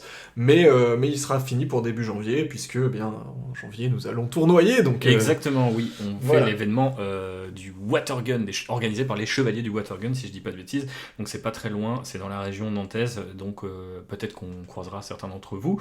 En tout cas, un des organisateurs, je crois, est sur le Discord. Tout à fait. Donc du coup, on se croisera au moins lui et nous. Et du coup, toi, Bah moi, j'ai... en termes de peinture... Alors, du coup, tu vois une stat qui est absolument intéressante. L'année dernière, en fait, 2024, là aussi j'étais au chômage, là aussi j'étais en galère, là aussi pourtant j'avais du temps. Et je me suis donné des objectifs. Je me suis mis un peu la pression. Je m'interdisais aussi de faire des événements Warhammer ou autres, parce que je me disais, imagine si un taf arrive, si je dois répondre à un employeur, mais en fait je dois annuler, ou je dois machin. Et en fait, s'il me manque de l'argent, est-ce que... Cette année, je me suis dit, c'était un peu dans une bonne résolution, dans un coin de ma tête, c'est fais tout l'inverse. Ça t'a pas aidé à trouver un taf en 2024 de t'interdire de faire des trucs, donc cette année tu fais tous les trucs, peu importe si ça coûte de l'argent. Disons que tant que tu peux te le permettre. Ouais, c'est ça. Bah des fois c'était tout juste, hein, honnêtement. Paris Wargame Expo en octobre, alors que j'avais pas encore repris. Enfin, je reprenais tout juste. C'était un petit peu chaud, mais c'est passé. C'est passé, notamment parce que mon pote Gauthier, que tu connais bien m'a hébergé et m'a permis comment dirais-je, d'avoir un week-end à moindre frais. Mais peu importe. Tout ça pour vous dire que je m'étais mis une pression de zinzin en 2024. En 2025, beaucoup moins. J'ai réfléchi en fait plus spontanément. Je pense que le burn-out a aidé parce que j'étais parti au départ sur l'année en mode ok, vas-y, j'enchaîne, je fais mon peloton de cadir numéro 1, puis numéro 2, etc. Et après, il y a un moment, je me suis dit en fait, non, ça va pas marcher. Je vais me laisser guider par rapport aux événements. C'est ce que j'ai fait. Du coup, j'ai peint énormément de choses. Par exemple, 6 cavaliers Idonette. Pourquoi je les ai peints? Pour avoir les 2 Spearhead Idonette. Pour le Ghoulfest. Pour le Ghoulfest qu'on a fait en novembre, ce qui fait que maintenant, le jour où Age of Sigmar redevient bien, où j'ai envie de lui redonner sa chance, j'ai une armée d'Idonettes qui commence à être sérieuse, parce que voilà, 6 cavaliers, c'est quand même pas rien. Fait intéressant aussi, c'est que j'avais mélangé plein de kits pour faire mes unités, mais je trouvais qu'il n'y avait pas de cohésion dans mon armée à cause de la peinture. Je me suis rendu compte que c'était à cause du kit bash et du fait d'avoir mélangé trop de kits. Du coup, j'ai remis un peu les kits à peu près par nature, c'est-à-dire par exemple mes Namarty basés sur des elfes noirs de Warhammer Battle, je les ai remis en une seule escouade et en fait d'un coup ça marche trop bien. Du coup je suis content de m'être accroché à cette armée que j'ai failli revendre justement l'année dernière. Donc j'ai peint ça. Je me suis tapé un Covid, donc ça c'était pas marrant et c'était aussi le côté... Alors pour le coup c'est marrant parce que ça m'avait ramolli le cerveau, par contre physiquement j'étais capable de peindre, donc j'ai peint toutes mes figurines Trench Crusade qui traînaient sur mon bureau. J'ai peint 2 tanks pour la Paris Wargame Expo, donc pour jouer avec Charles. J'ai peint 7 Terminator du Chaos parce que ça faisait longtemps que j'avais pas fait ce châssis là et que j'avais envie de rajouter des unités à ma Black Legion. C'était un peu le souhait pour l'année 2025 et ça a bien marché puisque j'ai aussi peint 5 Chosen. J'ai peint un proxy de Leontus, pareil. À quoi ça sert d'avoir un deuxième Leontus? À rien, vous pouvez pas en jouer 2, mais je me suis dit plaisir du hobby, plaisir de justement aussi du proxy, de se dire du kit bash, de je veux faire un truc qui représente un peu plus mon armée plutôt que juste le kit pour avoir la figue et la jouer. Et donc en fait ça m'a vraiment beaucoup plu. En plus la figue a eu beaucoup de succès sur Insta, sur Reddit et tout. Je parlais avec beaucoup de gens qui avaient kiffé. Donc elle est basée sur un petit Centaur, ce petit transport Forge World à l'origine. J'ai peint 15 Scions, sa mère. En fait ça j'avais oublié, mais j'ai peint les 10 nouveaux de la Kill Team, et j'en ai repeint 5 aux couleurs de ceux que j'avais déjà. Donc maintenant j'ai 25 Scions en tout, tu vois, donc ça commence à faire un bon peloton. Je pense que j'en rajouterai pas. J'ai peint 5 possédés de Marine du Chaos. J'ai peint 4 Marines du Chaos pour compléter mes effectifs, parce que du coup je pouvais plus jouer en 8 ou en 6 ou que sais-je. Peu à peu, au final on arrive vers 115 figurines de taille variée. Pourquoi 115? Parce qu'à un moment j'ai pété un boulard pendant le Oldhammer Challenge en fait. Oui. Les vieilles figues sont beaucoup plus rapides à peindre et j'avais cette espèce de backlog qui me stressait. Pour tout vous dire, c'est aussi un peu pour ça que j'avais proposé le Oldhammer Challenge. J'ai aussi un backlog de décors et comme par hasard on a fait un décor challenge. Mais en fait c'était des figues en métal et on peut pas, elles sont pas en forme de grappe et elles sont, tu vois, elles étaient au fond d'un tiroir et tout. Je me disais putain ça me fait chier de les voir là et tout. Faudrait qu'elles soient repeintes, glorieuses, vas-y je me mets une déterre. Pas besoin de pousser le niveau de zinzin, elles sont pas méga détaillées, ça peut aller vite. Je pensais pas faire toutes les escouades, je les ai toutes faites. Donc c'était 45 à peu près figurines, je crois. Et j'en ai rajouté 10 Cadiens. Pourquoi 10 Cadiens? Parce que pour l'événement que je fais à l'heure où j'enregistre ce podcast, dans quelques jours, une apocalypse organisée par l'ami Maxou, c'est du coup une apocalypse de Noël. Du coup, il m'a proposé de venir en garde. Et du coup, je me suis rendu compte que il y aurait une escouade en métal. Et je me suis dit, ça me fait chier d'avoir tout en plastique et genre juste là des vieux Cadiens en métal. est-ce que, en l'occurrence, ça aurait pas été des Cadiens, mais je les aurais joués comme tels. Donc je me suis dit, est-ce que ce serait pas le temps de doser une escouade? J'ai eu du vrai WYSIWYG de A à Z. Ouais, c'est ça. Et du coup, ça y est, full plastique, elle est peinte, faut juste que je mette les décalcos. J'ai fini la bordure des socles avant que t'arrives, donc vraiment, c'est vraiment un truc de speed. Mais c'est pareil, ça m'avance un peu, tu vois, pour la prochaine fois, pour compléter le reste du peloton. C'est moins un stress de se dire, j'ai 25 Cadiens qui traînent dans un coin, bon, en fait, non, il y en a plus que 15, ça va mieux, tu vois. Et surtout, ça me rassure de me dire, le jour où j'ai envie de me mettre une déterre, vous voyez à quel point c'est décuplé. En plus, j'ai pas vraiment l'impression d'avoir souffert, ni même d'avoir trop forcé. C'est-à-dire que j'ai fait ça en une semaine. Donc, genre, je les ai assemblés dimanche, il y a 10 jours. Ce samedi, dimanche, j'ai un peu peint, puis j'ai dû faire une ou deux soirées en plus, mais j'ai pas. En fait, comme tu disais, tu t'améliores, t'as des rendements qui sont de mieux en mieux, tu vois. Donc, au final, sans me donner d'objectif, on va dire, à long terme, sans me mettre une pression de il faut que j'ai tant de points, il faut que je rajoute tant de trucs, j'ai peint 2 fois plus que l'année dernière. Bah ouais. Alors c'est peut-être accidentel, tu vois, mais je pense qu'il y a une vraie, je dirais, vertu à être un peu moins rigoureux comme je l'étais avant. Et c'est vrai que maintenant, bizarrement, quand je vois des mecs comme Maxou par exemple, qui se tapent ses 3000 points d'Iron Warrior ou je sais pas quoi d'un coup, je me dis putain, je pourrais plus. Je pourrais pas, quoi. Même si j'avais le temps, je crois que je n'arriverais plus. Alors qu'avant, j'étais vraiment comme ça. Et je crois que le fait d'avoir fait un burn-out et d'avoir voulu utiliser les événements comme une espèce de prétexte, ça m'a un peu décoincé, enfin je sais pas comment dire, non pas que Maxou est coincé ou que les gens qui font comme ça sont coincés, mais moi en tout cas ça m'a un peu décrispé dans ma relation au hobby et ça m'a fait beaucoup de bien. Donc je vous incite éventuellement à participer à ces événements encore une fois et à tester, de voir ce que ça peut donner sur vous. Vous viendrez nous en donner des nouvelles. Mais justement, événement égale partie. Raph, est-ce que tu as fait beaucoup de parties cette année? Bah du coup j'en ai déjà parlé, mais oui, j'ai fait beaucoup. Trop peut-être. Voilà, c'est l'année où j'ai fait depuis ma reprise du hobby à la V8, c'est littéralement l'année où j'ai le plus joué. Donc voilà, sans surprise. Et du coup c'est un peu ce que je disais, trop de parties qui amènent une lassitude, et donc voilà, voir où est-ce que ça coince l'année prochaine, pour décoincer tout ça. Est-ce que c'est juste, comme dit, la fin de version qui on va en parler. Voilà, c'est la prochaine section. Mais où est-ce que c'est d'autres facteurs? Et en fait, si ça se trouve, tu vois, par exemple, là, le fait qu'on participe à un tournoi, alors même si c'est un tournoi à vocation narrative et fun, ouais. Etc., il y aura quand même des gens qui vont aligner des listes méta débiles, hein, on se fait ça pas se trouve, la nôtre, elle est méta débile. Hein. Ouais, on sait pas. 5 les Madrid, c'est beaucoup de Space Marine, ça peut être violent quand même. Hein. On verra, tu vois, mais en fait, si ça se trouve, en faisant ça, tu vois, moi je vais avoir une réalisation de, en fait, le tournoi, c'est mon kink, je vais m'inscrire à des tournois, j'en sais rien, tu vois, ou alors, au contraire, je vais être en mode, putain, en fait, le Rural Hammerfest ou le Ghoulfest, les trucs plus chill, avec des règles un peu à la sauce, des scénarios White Dwarf asymétriques, etc., vraiment, c'est ça le goal absolu. Là, je pense que ça va être ça, hein, de toute façon, vu ce qu'ils ont teasé, mais à voir. Et ouais, et puis ou alors ça va être le fait de craquer, de crack open ma boîte de combat patrol tôt, et de me dire ok, là je suis dans une déterre, pour une nouvelle édition, voilà, genre je me fais mon petit Devil Fish, je me fais mes petits breachers et tout, tu vois, et où je suis en mode en fait j'ai trop hâte de voir ça, ne serait-ce que pour affronter des taux et voir autre chose, quoi. Et moi pour jouer des taux, parce que en fait une armée de tir je connais pas, je connais, enfin les Space Marines, oui et non. C'est quand même mais c'est pas le même genre de tir. C'est pas le même genre de tir, et surtout, ils sont bons à tout faire, et enfin, ils sont bons. T'es pas monophase, voilà. Les tu joues un peu tout le temps, quoi. Les taux sont pas les taux, j'ai vraiment, en plus, moi, vraiment dans mon fluff et tout, de comment je les planifie, ça va être vraiment en mode, c'est pas des taux de cac, il y a pas de croûte, il y a pas de V-speed, genre c'est du taux exo-armure, guerrier de feu à l'ancienne, c'est ça qu'on veut. Chez moi, monsieur, pas de... C'est ça. Voilà. Des gros racistes de taux. Ça fait plaisir à entendre. On l'a dit, hein, beaucoup d'événements cette année. Mais au-delà des événements, rythme toujours soutenu entre les potes aussi, quand même, avec toi, avec d'autres. Quelques parties à l'assaut, il faut que j'en fasse d'autres. Donc c'est vrai que ça progresse beaucoup. Le niveau, l'appréciation du jeu change aussi, donc pas toujours pour le mieux.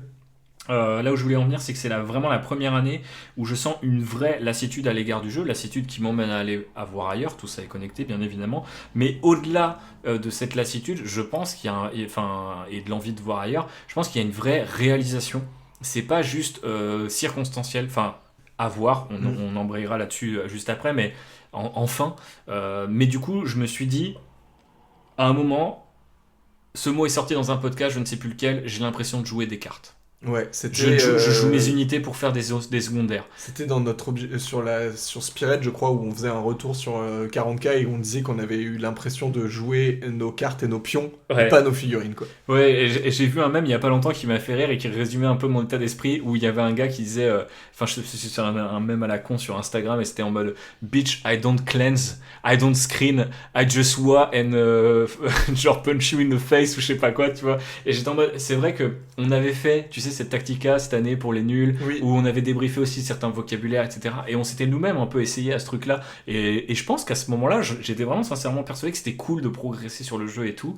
Et en fait, il y a un moment là où je me suis dit, ok, je progresse, mais du coup, je tombe aussi sur des gens plus forts. Ou alors, je me demande aussi que c'est un effort, un espèce d'effort intellectuel totalement différent, et un reward qui est totalement différent aussi. Et ça revient un peu à cette différence entre, moi par exemple, j'ai jamais été un très grand sportif. Et je sais même pas encore comment j'arrive à faire du sport 2 fois par semaine, des fois 3. Mais du coup, je sais que c'est parce que j'ai un petit rituel. Et c'était genre à l'époque, petit podcast, salle de sport, personne m'emmerde, je fais mes exos, bam bam bam, je bourrine mes trucs et je me barre, tu vois. Et venez pas me calculer. Et par contre, si tu me dis, bah vas-y, fais de la compète, maintenant que t'es sportif, no way, tu vois, jamais de la vie. Ah, aucun Et du moment. coup, c'est un peu pareil. Non pas que je me méfie de l'aspect compétitif, parce que je pense que ça peut avoir vraiment des intérêts super cool. Et là, récemment, il y a Creative Wargame qui nous emmène dans son tournoi voilà, mondial de Warhammer 40 000 avec des vidéos vraiment en mode un peu de l'intérieur que j'ai trouvé absolument fascinantes. Mais d'un autre côté, je suis en mode genre, ouais, je pourrais tellement pas. Tu vois, genre, en fait, ça m'intéresse. Je me rends compte à quel point c'est pas. En fait, tu vois, à regarder, super intéressant, à discuter, etc. Super intéressant. Et même, il a fait une interview avec Vatsek justement sur la chaîne de My Hobby Place qui est super stimulante parce qu'ils ont pas du tout le même profil. Mais je me vois moins en moins faire ça. Alors que c'est pas qu'il y a un moment, je me suis dit, ok, vas-y, je vais aller choper un ticket d'or pour Atlanta. Jamais de la vie. Mais je me disais, ouais, ça peut être bien de progresser et de faire des listes et de tester des trucs et tout. Et en fait, je me rends compte, ouais, ça m'anime. En fait, ça m'anime plus tant que ça. Mais du coup, c'est devenu. C'est pas encore une aversion, mais c'est une espèce de. Justement, de à quoi bon quand je vois les galettes, tu vois, posées sur les tables, Ouais, non. tirer Les les décors en cartes, L et tout, là. Ouais. Non, ça, c'est pas Mais les décors en L, ça a toujours été un peu le truc qui stimule énormément les gens, enfin dans un sens comme de l'autre, parce que ils en sont très protecteurs, on en est très critique. Mais du coup, c'est ça qui cristallise Non, vraiment mais le débat, quoi. Ouais, je pense que c'est plutôt l'accumulation, c'est-à-dire t'as le combo décor en L, armée peinte avec 3 couleurs et galette d'objectifs sur la table. Ouais, mais tu vois, par exemple, C'est- les galettes d'objectifs sur la table, on les voit des fois avec de très belles armées. Nous, on en a utilisé, tu vois, pendant le tournoi narratif à la PWE et tout. Mais c'est juste, genre, j'ai perdu ce côté, notamment, et globalement, on avait des objectifs un peu maison, mais pas dans le même style que le Rural Hammer. Tu vois, c'était encore presque Oui. un peu trop connecté au jeu de base de ce jeu égal qui est censé être un peu qui en fait porte bien son nom. C'est pas le jeu casu, c'est pas le jeu c'est même pas le jeu, on va dire et puis il y a aussi cette étiquette narrative qui un peu comme le compétitif a aussi vient avec un espèce de background bam, ça peut te tomber sur les épaules, tu peux déjà en avoir marre et te dire ah ouais, c'est Crusade, ah ouais non mais c'est un truc où il faut que je lise, où il faut que j'écrive du fluff, etc.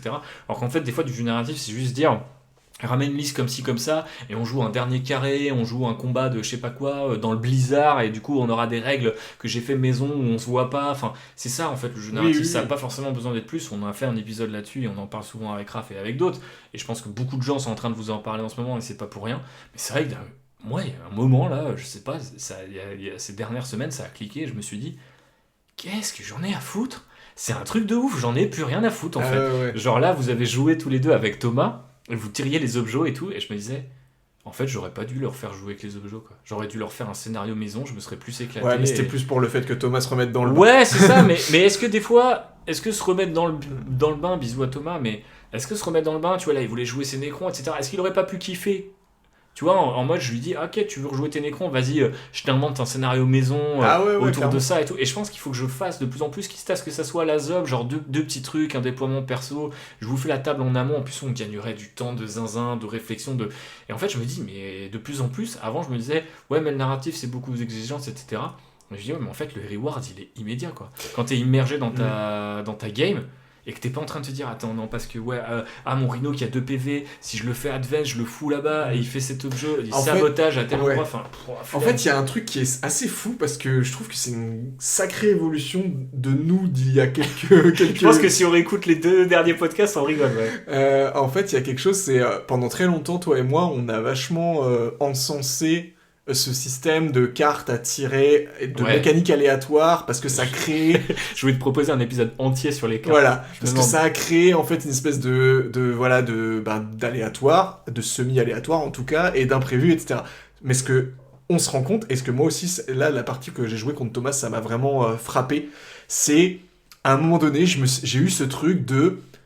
Tu sais, genre, je tirais mes cartes, alors en plus, t'as le truc de si c'est le premier tour et que vous tirez cette carte, retirez, enfin voilà, bref. Et du coup, en fait, j'avais ce truc à un moment donné, je me suis dit, mais en fait, on se serait presque plus marré en faisant de l'objectif fixe, entre guillemets, que du tirage de cartes, parce que, vu la manière dont la partie s'est déroulée, en fait, si par exemple, dès le début, on avait statué sur le fait que lui, par exemple, pour joueur Necron, son objectif, c'était, je sais pas, moi, de détruire une de mes unités parce qu'il jouait Culte Destroyer, donc ça faisait sens, et que moi, qui jouais Space Marine, mon objectif, c'était justement de garder le contrôle des objectifs parce que c'est le codex, tu vois, et qu'on aurait eu, entre guillemets, que ça à faire de la game, plus se tirer dessus et se taper, tu vois, bah, peut-être que ça aurait été quand même plus fun que chaque tour de me dire alors attends je tire ma carte, ah bah c'est purification, est-ce que j'ai une unité sur un objectif, oui, ah c'est mes Terminators, ah ça fait chier parce que du coup si je purifie avec mes Terminators je vais pas pouvoir tirer avec,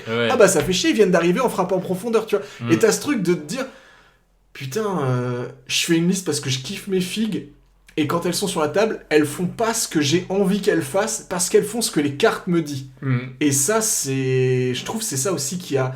Et c'est vraiment marrant parce qu'il y a un an ou 2 ans, on était en mode complètement inverse. Moi, je vais même plus loin que ça, mais je te propose que vraiment on se prenne le rendez-vous là, parce que moi je les ai encore les cartes de la V8. Oui. Comme ça. Avec le Maelstrom au voir. Et je crois que j'ai même celle de la V9 quelque part. Et du coup, je me dis, en fait, il faudrait qu'on se fasse un petit bilan là, 3 éditions, 3 types de cartes, un peu la Sam Pearson, genre on étudie le design de est-ce que c'est si bien que ça, et en fait est-ce que le truc que j'ai appelé de mes voeux, c'est-à-dire quand ils ont dit en V10 ouais maintenant le jeu de tirage de cartes ça devient le jeu égal, j'étais en mode yes let's go, moi tout jouer au meilleur jeu, bah en fait pas vraiment, parce que en fait il a aussi un peu changé. Et je pense que ça pourrait être intéressant de voir comment il a changé au fil des éditions, parce que celui de la V8 et la V9, c'est pas du tout celui auquel on joue à la V10, et celui auquel on joue à la V10 dans sa 3e et dernière année, c'est pas non plus celui qu'on jouait avec les Viatans. Donc du coup, je pense que ça pourrait être un épisode intéressant, qui pourrait presque être déjà un espèce de premier... tu vois, un espèce d'amuse-gueule au fameux bilan V10 qu'on va devoir faire l'année prochaine, tu vois. Donc si ça te botte, on peut se prendre le rendez-vous dès maintenant. Moi ça me botte. Vous nous direz, vous nous direz si ça vous intéresse, un épisode entier sur des cartes. Y a les joueurs de Magic, les joueurs de TCG vont nous surkiffer, les autres peut-être pas, mais ouais, moi je suis chaud. Ok. Bah voilà, donc effectivement, cette lassitude fait qu'on en revient, et c'est marrant parce que tu mets le doigt sur le truc, mais je me suis fait la réflexion en préparant le podcast. Je me suis dit genre, ah ouais, mais en fait, je suis vraiment passé d'une extrême à l'autre, mais genre, suis-je con ? Ai-je juste changé d'avis, ou est-ce que les cartes ont beaucoup bougé, et c'est peut-être un mélange des trois. Bref, il est enfin venu le temps des cathédrales. Non, le temps de parler de la V11 potentiellement. C'est le sujet tant attendu, donc je te propose, j'embraye direct, tu me dis. Parce que, en fait, du reste, vu que maintenant c'est quasiment acté, on verra pour The Old World, mais du coup Horus Heresy est passé sur un cycle de 3 ans, Age of Sigmar, on le sait que voilà, c'est sur 3 ans. 40 000, moi honnêtement je m'attendais à ce qu'ils poussent peut-être 1 an d'exploration pour faire la V11 pour les 40 ans de Warhammer 40 000 en 2027 ou un truc comme ça, enfin... ils feront sans doute un truc pour les 40 ans, j'espère. Ça sera, même si pour les 10 ans d'AOS ils ont rien fait. Oui voilà, c'est ça, donc c'est vrai que... Mais après c'est 40 000, donc tu sais que tu auras un traitement de faveur. Mais... J'avoue, j'aurais kiffé les voir, surtout avec les mécaniques actuelles qu'ils ont mis en place, je pense que ça aurait été possible. Après, il y a besoin de ce produit d'appel, il y a besoin de cette vitrine de revenez ou venez, parce que le jeu a changé.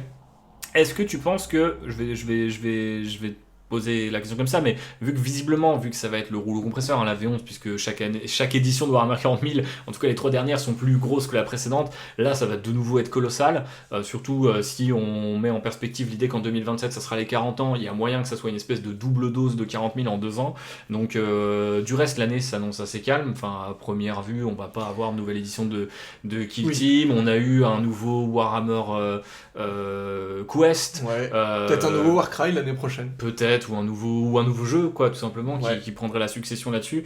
On peut rêver. Je ne sais pas, mais du coup, c'est vrai que en dehors de ça, ça a l'air de... Enfin, Games...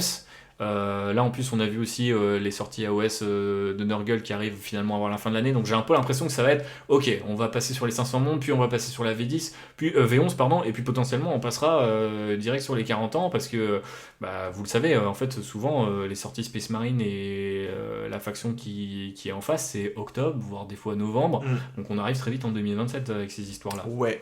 Moi, je pense que 2026, ça va être une année très grosse parce qu'il y a aussi tout ce qui est autour des FIG, à savoir...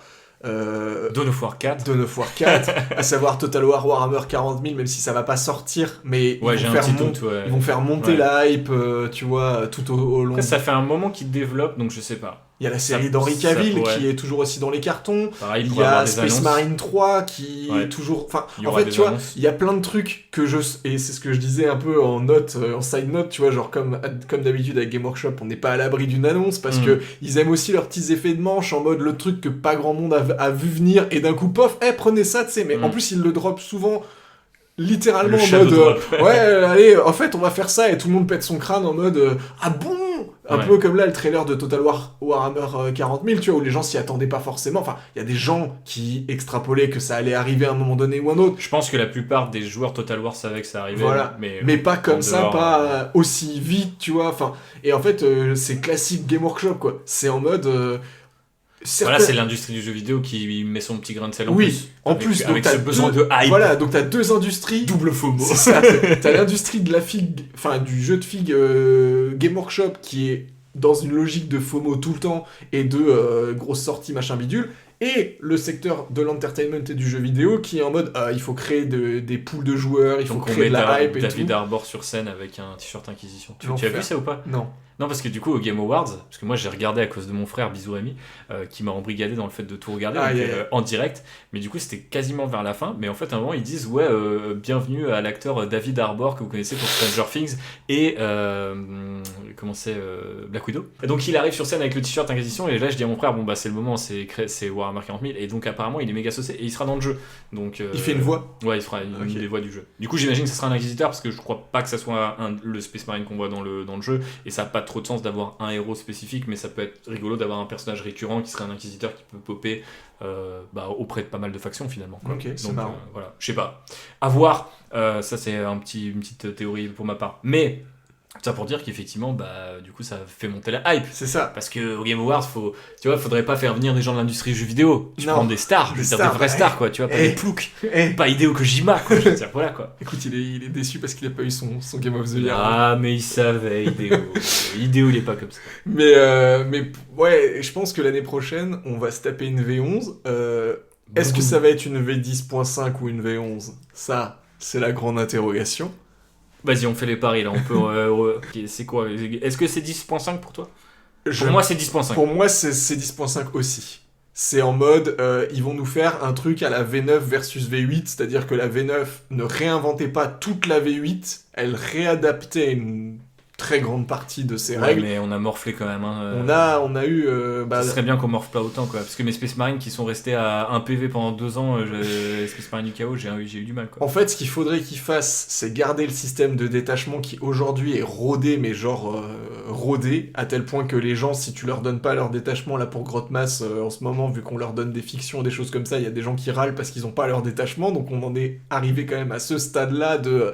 Les détachements gratos en PDF, c'est devenu un automatisme. Ouais. Donc si on leur retire ça... Mais moi je pense pas qu'ils le retirent et je pense que c'est pour ça que c'est 10.5. Ça veut pas dire que ça sera petit bras, mais je pense que ça sera... Ils ont un moteur qui marche bien. Ils ont un modèle économique qui ne suit pas. Les gens n'achètent plus de codex, ça marche pas, ça n'intéresse pas les gens. Oui. Je pense qu'il faut acter le fait que... les règles soient gratuites d'une manière ou d'une autre, sur la durée. Gratuit pour Game Workshop, c'est un mot qui a du mal. Hein, mais... Et ça dépend, mais si les codex c'est autre chose, si c'est... Enfin, en fait, faut repenser le modèle pour que ça accompagne le changement de modèle qui a été fait à moitié sur cette édition. Parce qu'on l'a vu, ils se sont dit « Ah non, mais on peut faire ça en mode moderne, mais il faut quand même racheter son codex. » Sauf qu'en fait, frère, quand on achète un codex qui est moins bien qu'avant et qui ne sert qu'à être un code, et qui est moins bien qu'avant sur tout le reste, et voilà, c'est ça, et qui coûte 50 balles, bah en fait, non, c'est plus adapté. Donc il y a des modèles à inventer, et moi je me dis que c'est 10.5 dans le sens où peut-être, allez, j'espère, le modèle sera un peu plus adapté. Je pense pas que ça sera parfait directement. Il va avoir du trial and error et des trucs à bouger. Je pense que le modèle va suivre le moteur, et que le moteur lui-même va être un peu mis à jour parce que typiquement on se traballe des fixes et des patchs et des corrections de l'édition qu'on a récupérées d'une mise à jour à l'autre et qui maintenant en fait sont quasiment partie intégrante du jeu, sauf que ils ont toujours pas osé modifier les règles au cas où fallait rollback sur un truc. Donc je dirais qu'à mon avis il y aura ça.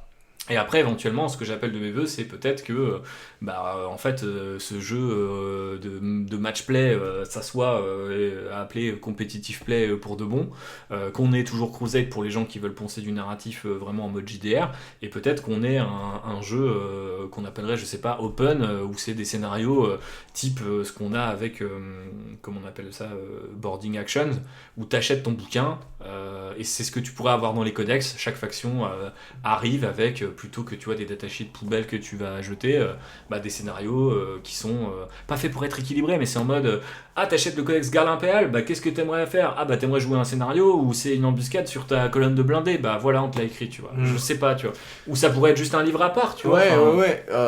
Moi c'est comme ça que je verrais les choses, parce qu'on voit que là, par exemple, même avec les nouvelles cartes, ils commencent à mettre des trucs narratifs, des trucs en tout cas asymétrique.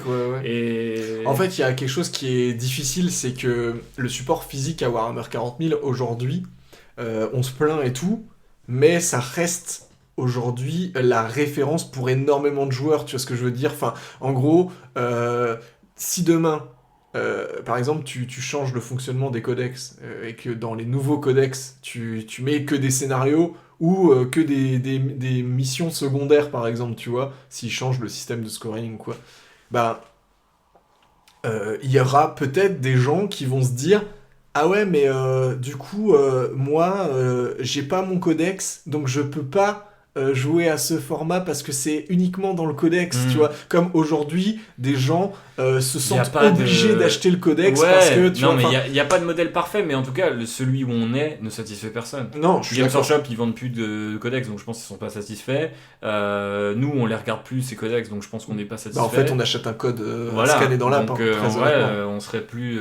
Enfin, tu vois, si notre abonnement était plus cher, mais contenait tous les codex... ah oui, parce que ça aussi, c'est un délire. Enfin, tu vois, donc... j'en sais rien, mais tu vois, le modèle économique ne fonctionne pas, et il n'est pas adapté au moteur et à la façon dont tu es en train de vivre le jeu. Donc je pense que là, c'est limite un problème de product design, et c'est quasiment un problème d'organisation, de production, de marketing, en fait. C'est pas tellement un problème de game design, puisque tout le monde est à peu près d'accord pour dire que cette édition, c'est un peu la meilleure qu'on ait jamais connue, et même si je suis un peu dégoûté de mes objectifs galettes, de mes secondaires, etc., je vois bien que quand je la fais à ma sauce, j'aime bien jouer au jeu. Tu vois, oui, puis il y a 2-3 trucs qui manquent. Le moteur de base est super solide. Ouais, et adaptable. Donc en fait, c'est aussi une force en soi. C'est-à-dire, du coup, si c'est adaptable, pourquoi tu commencerais à réinventer un truc complètement différent? Alors après, tu vois, peut-être que ça pourrait être un espèce de truc, je sais pas, oui, inspiré de version 40 000, c'est aussi une autre manière de jouer au jeu qui pourrait être intéressante. Enfin, de toute façon, ils vont avoir de plus en plus de gens, et comme tu disais, surtout avec des produits d'appel, les jeux, peut-être la série un jour et tout, qui font que les gens vont venir et ils auront besoin de... du coup, ils vont avoir encore plus de profils de joueurs différents, et il va falloir satisfaire tous ces gens-là. Tout le monde va pas vouloir faire du compétitif à 2000, ça risque d'être un peu la tristesse, quoi, tu vois. Donc, en vrai, c'est un objectif très long terme. J'allais dire, après, il y a une voie aussi qui s'ouvre sur ce que tu dis, c'est-à-dire, si vraiment ça recrute beaucoup de nouveaux joueurs, etc., déjà comme ça, je sais qu'en règle générale, quand le fameux discours de « Non, mais Warhammer 40 000, le format, c'est 2000 points, et tu ne t'amuses qu'à 2000 points, machin bidule », en fait, plus on va recruter de joueurs... Ce qui est faux. Voilà, mais plus on va recruter de joueurs, plus peut-être ça va être un discours qui va être de plus en plus difficile à faire entendre à tous ces nouveaux arrivants, de leur dire Ah ouais, tu veux commencer le hobby? Alors attention, hein, par contre, si tu veux commencer le hobby, c'est 2000 points, hein, parce Mais que moi, je sinon... t'avoue que j'ai pas hâte de ce truc-là parce que j'ai vu la plupart de mes franchises s'ouvrir et devenir un peu ces espèces de trucs où plus rien ne bouge et où tu veux satisfaire. Enfin, tout le monde est dans sa echo chamber Oui, oui, et on oui. discute plus et j'ai très peur de ça. Parce Ouais, il y a des chances, hein. mais On pourra pas y échapper, mais ce que je veux dire par là, c'est que si ça se trouve, ça va obliger, entre guillemets, Game Workshop à repenser un peu son système en se disant, peut-être qu'il faut réduire aussi les échelles. ouais. Mais j'ai l'impression que Je sais pas. sur les échelles, je sais pas, mais en tout cas, j'ai l'impression que sur le côté, il faut qu'on donne voix au chapitre, sans mauvais jeu de mots avec les Space Marines, mais en tout cas, faut qu'on ouvre la porte à d'autres gens qu'on a peut-être aussi délaissés pendant un moment. J'ai l'impression que ils ont pris note. Mm. Et on sait qu'ils sont plus réactifs que jamais. Donc en fait, je pense que c'est une édition qui peut... par exemple, la V3 était une excellente édition, tout le monde est d'accord pour le dire. Et la V4, elle a fait très peu de changements. C'est-à-dire qu'elle a intégré les fixes de la V3, comme là on en a. Alors, à l'époque, c'était pas via Internet, etc. Enfin, c'était un peu différent. Et elle s'est dit, bon, bah du coup, on va continuer les codex, on va explorer, on va pousser et on va proposer, bah tu vois, d'autres styles de jeu, kill team dans le livre de règles, ou des Oui. choses comme ça, tu Il n'y vois. avait pas de changement sur les phases, il n'y avait pas de changement sur les stats, il n'y Non, avait pas de globalement, changement... si on voilà. est resté sur le même. De base, le moteur est quasiment identique en fait. En fait, là, ce qu'il faut pas, à mon sens, pour cette V11, C'est quelle qu'elle soit, repenser tous c'est les faire des... datasheets. Alors, ouais, mais du coup, c'est genre faire des rollbacks. Ouais. En fait, il y a beaucoup de gens qui... on avait lancé le sujet un moment dans le Discord et c'était parti assez en débat, etc.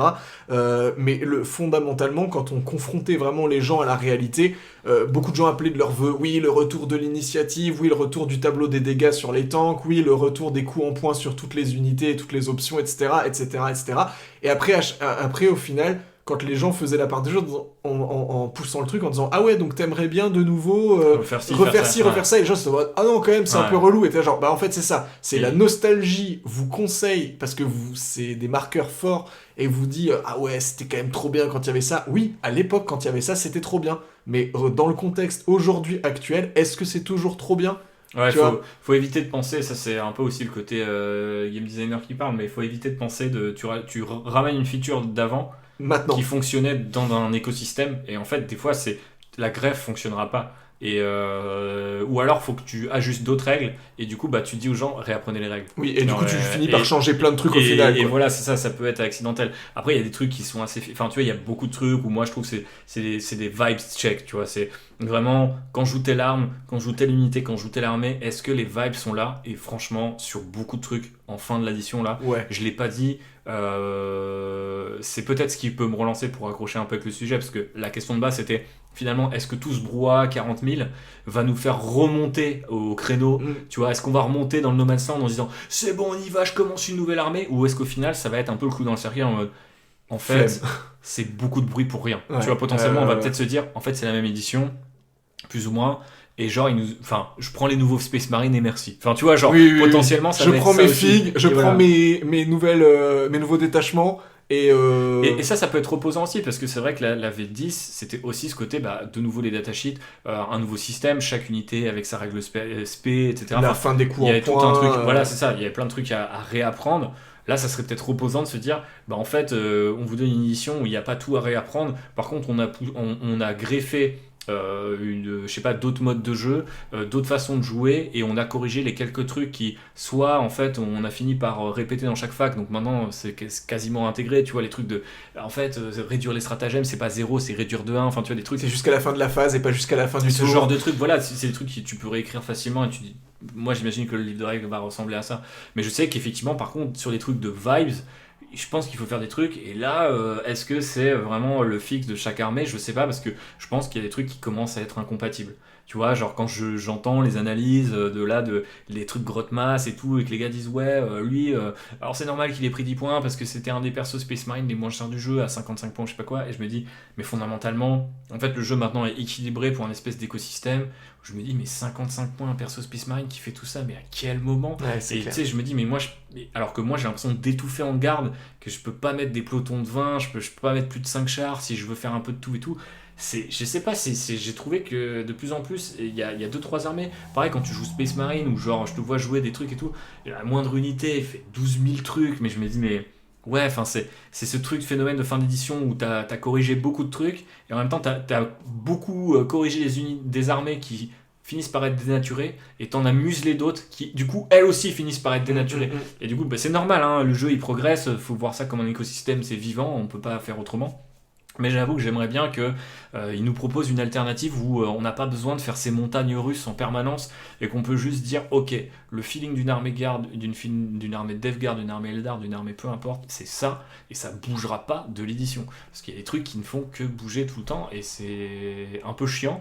Et surtout c'est un peu chiant d'avoir ce bruit de fond permanent sur ah ouais mais là ils ont machin et tout. Genre là il y a un nouveau détachement de garde, il a l'air trop cool, mais j'ai limite pas envie de me le tester parce que je suis en mode bah en fait, alors c'est bien, il concerne plein d'unités différentes, mais sinon moi le codex est ultra spécialisé, donc tu fais ta liste et tu fais cette liste pour ce détachement, il n'y en a pas d'autres quoi, tu vois, et ça c'est dur d'arriver en fait, sur une fin d'édition où tu joues tout le temps les mêmes trucs. Après ça c'est entre guillemets, moi j'ai un problème de riche, c'est-à-dire que je joue Space Marine, donc littéralement l'armée... T'as tout le temps des nouveaux trucs qui sont relancés. Et surtout tu peux faire tout avec tout, c'est-à-dire que littéralement je peux faire une liste Raven Guard avec des figurines White Scar, enfin sans des persos, mais je veux dire avec des motos et tout, tu fais une liste Raven Guard avec... Oui mais quand t'as une armée qui peut tout faire, c'est pas un problème, mais c'est qu'il faudrait pas qu'elle fasse mieux que les armées qui font qu'un seul truc. Oui, et quand je vois, c'est un problème. Et quand je vois par exemple ce que vous mettez dans une liste SM à 1000 points, j'ai pas l'impression qu'il fut un temps, il fut quelques éditions, je mets le double d'unités sur la table. Et c'est pas le cas aujourd'hui. Après, moi je joue full infanterie SM, tu vois. Si je faisais une liste 1000 points telles qu'elles sont.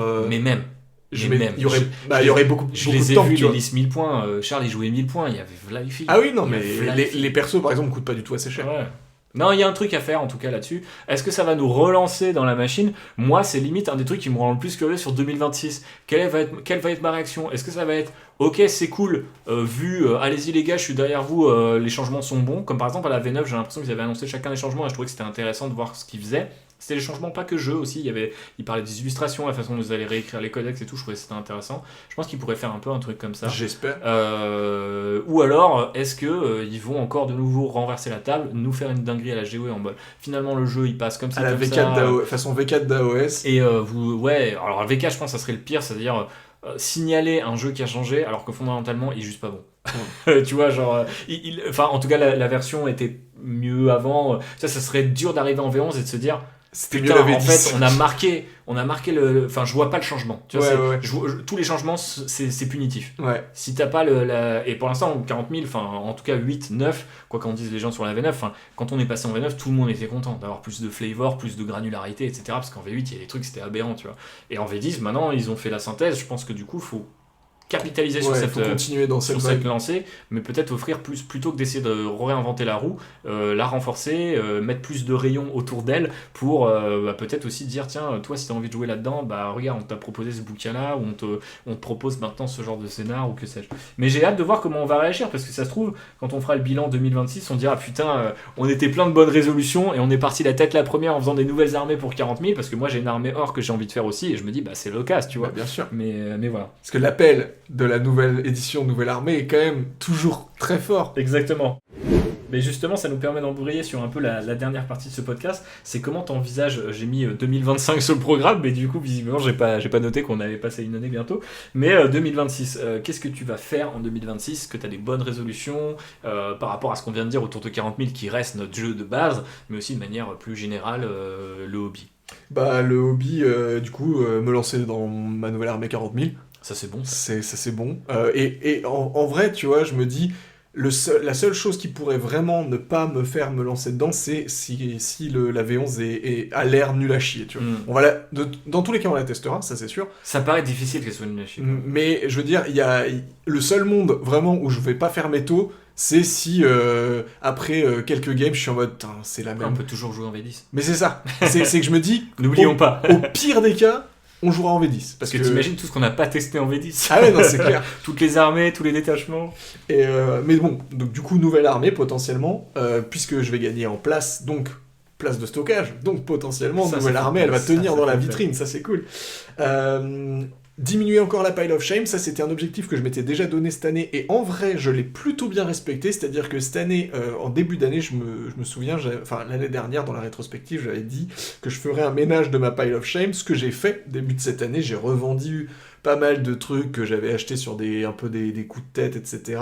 J'ai entamé pas mal de kits aussi, enfin j'ai peint et assemblé et peint pas mal de kits qui étaient dans ma pile of shame, ce qui fait qu'aujourd'hui ma pile of shame est vraiment honnête. Pour le coup, très honnête. Et l'idée de 2026, c'est encore de la diminuer. Au moins dans les armées déjà en cours. Je parle pas de la nouvelle armée du coup que je vais lancer, mais dans les armées Death Guard et SM, j'ai de quoi faire. L'idée, c'est de monter encore tranquillement mes petits kits par-ci par-là. Je sais que là, après mon Dreadnought par exemple, j'ai très envie de faire les Terminators d'assaut, les nouveaux Terminators d'assaut pour mes Griffons, et pour ma Death Guard, j'ai quasiment fini un drone lance-patate. Derrière, j'ai très envie de faire mes Terminators Death Shroud du linceul, parce que le kit est zinzin et que je les ai montés depuis un bail, et qu'en vrai ils sont dans ma vitrine montés, et que je suis en train de me dire j'ai quand même bien envie de les peindre là. En plus il y a que 3, voilà, j'allais dire il y a que 3, mais j'ai envie d'un peu de les peindre bien, tu vois, donc pas y passer peut-être un peu plus de temps que sur les autres thermis, mais bref, du coup je vais faire ça tranquillement.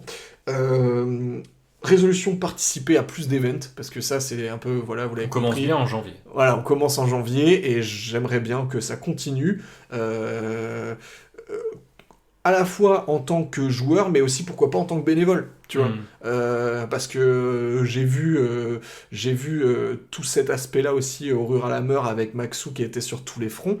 Et je me suis aussi un peu retrouvé dans mes années de quand j'étais chef scout par exemple, tu vois, et que du coup j'ai fait beaucoup de bénévolat à ce moment-là, et des fois ça me manque aussi un petit peu d'aider, de filer de mon temps pour faire grandir des projets, faire grandir des trucs, et pas dans un but de pognon, mais vraiment dans un but d'entraide, quoi. Et en plus avec les temps qui s'annoncent en France, l'entraide va être vraiment quelque chose de central, je pense. Donc franchement, si je peux donner de mon temps et de mon énergie au service des assos, du hobby, etc., des events, franchement, let's go. Donc si je peux, je ferai. Et dernière résolution, qui dit plus de place dans mon nouveau chez moi, dit potentiellement de la place pour enfin avoir une table et des décors. Donc on va... Table qui reste en permanence Non, ça, il n'y a pas la place. Mais par contre, de faire comme toi t'as fait, c'est-à-dire peindre suffisamment de décors pour alimenter une grande table. J'ai mes battle mats. Et puis je me rachète une table qui tient dans mon nouvel appart, parce que je vais avoir une cave, et ça c'est zinzin. Et du coup, je vais pouvoir stocker la table et les décors à la cave. Et du coup, en fait, j'ai plein de décors que j'avais achetés pour la V4 d'AOS et qui du coup sont restés à monter dans une étagère et qui n'ont jamais vu la lumière du jour. En fait, typiquement, je me dis, tous ces décors-là, je vais acheter du MDF, je vais les mettre sur des socles, je vais faire des petits trucs scénarisés, et je vais me faire une belle table qui sera à la fois jouable pour AOS, mais aussi pour 40K, parce que ce sera des ruines avec des empreintes. Après, on va voir, la V11, si elle change les règles de décor, on n'est pas à l'abri, mais dans tous les cas, les décors seront là. Ils seront, je pense que ça va changer les décors. Ouais, mais... En tout cas, ça va être mis à jour. Mais du coup, c'est pas grave, tu vois, on jouera quand même avec. Les décors restent des décors. Décors restent des décors. Il y en aura besoin, quoi qu'il arrive. Et puis, ça reste des ruines issues des kits Warcry, etc. Donc, les kits sont des beaux décors, et avec des couverts, etc. C'est pas des trucs où t'es non plus au milieu de la pampa, donc ça reste envisageable pour 40K. Et surtout, je vais me faire une table où ça va être en mode pierre blanche, neige, blizzard et trucs un peu cracra, ville un peu comme ça détruite sous le blizzard. Donc ça va être mon gros kiff, je pense, de l'année prochaine. C'est pour ça que d'ailleurs que je ne participe pas au décor challenge cette alors fin t'as des décors à peindre et tu oui, mais parce que j'attends de voir la place que je vais avoir. Tu veux dire que je l'ai lancé trop tôt, c'est ça? Ouais, c'est un peu ça. Mais ça va être, je pense, mon projet au long cours de l'année prochaine. Une fois que je serai bien emménagé dans mon nouvel appart, je vais aller chez Weldom ou le Roi Merlin, je vais me faire découper des petites planches et tout, et je vais faire une Jean-Claude Gundam. C'est-à-dire mettre une énorme déterre et faire une table de A à Z, parce que voilà, j'en ai envie depuis super longtemps, mais c'est toujours le manque de place en fait qui m'a freiné. Clairement, j'ai attendu d'avoir la part pour commencer à peindre des décors. Et là, je pense que vraiment ça va me mettre un petit kick en me disant ah putain, ça y est, je peux lancer le projet table Et ça sera encore plus jouissif du coup de faire des parties sur une belle table que j'aurais fait moi-même, quoi. C'est clair. Très belle résolution, mon cher Raph. Moi, de mon côté, je vais continuer sur ma lancée, guidé donc par des événements et des envies. J'ai un premier fail, c'est que je voulais participer au... Je crois que c'est Ludiverse, Ludiverse, le truc de Eevee. parce qu'il y avait un tournoi narratif aussi, et je me suis pas inscrit à temps, donc j'ai pas de place. Je vais voir s'il y a une liste d'attente, mais du coup, chiant. Mais je vais essayer d'en faire d'autres. S'il y a une PWE deuxième édition, ce serait cool aussi de pouvoir y reparticiper, peut-être dans un autre camp, ou peut-être de nouveau avec Charles pour le retour du Croc blindé. Faut juste que je peigne d'autres temps, parce que ça risque d'être un peu répétitif pour moi et pour mes adversaires. Diminuer la pile of shame de façon à attaquer le prochain projet, donc en l'occurrence des orques. Ça, c'est un truc dont je parle chaque année. Ça fait au moins 3 ans que je crois, je me dis, pour October, tu pourrais peindre un truc. Cette année, j'ai failli faire, mais parce que je me suis dit, si je vais pas retrouver de boulot, je le fais ça. Et j'ai retrouvé le boulot au mois d'octobre. Donc du coup, merde. Et puis il y avait des murènes à peindre pour le Ghoulfest en Et plus. il y avait aussi les murènes, c'est vrai. Mais du coup, après, c'est aussi un projet que je vois à la fois comme un nouveau projet pour 40K, en me disant, allez, il est temps, parce que je sens que j'arrive aussi un peu au bout d'un... J'arrive pas au bout d'un cycle avec la garde et le marine du chaos, parce que je les aime tellement que genre, je sais que si je peins une unité parce que j'ai envie de la peindre, ou parce que je suis motivé à la peindre, par exemple, Mécadien pour un événement, j'en ai déjà fait 20, c'est les 30e, genre c'est bon quoi. Mais, en fait... Ils sont en plastique, c'est sympa de commencer à personnaliser le kit parce que tu le connais bien, tu le peins plus vite, avec un bon rendement, en fait tu y arrives. Mais ça manque de ce côté, ah putain, je réfléchis tout de A à Z, je l'ai pas fait depuis ma Black Legion. En fait tu vois, ça date. genre... Et ouais, ma Black Legion c'est mon armée V9. 2021 ou un truc comme ça 2020. 2020, ouais. 2020. Donc tu vois, et j'aime bien planifier, donc j'ai plein de rêves. Je pense qu'en plus si les orques sont la faction d'en C'est la face, boîte de départ. ça sera peut-être l'occasion de mettre la main sur des kits de gros baisers, peut-être en plus pour pas trop cher, parce que généralement t'as des mecs qui vont se débarrasser des orques parce qu'ils vont prendre les marines, c'est Moi tout. je vais bien sûr prendre les marines. Oui, voilà, on sait déjà quoi faire de cette boîte d'édition.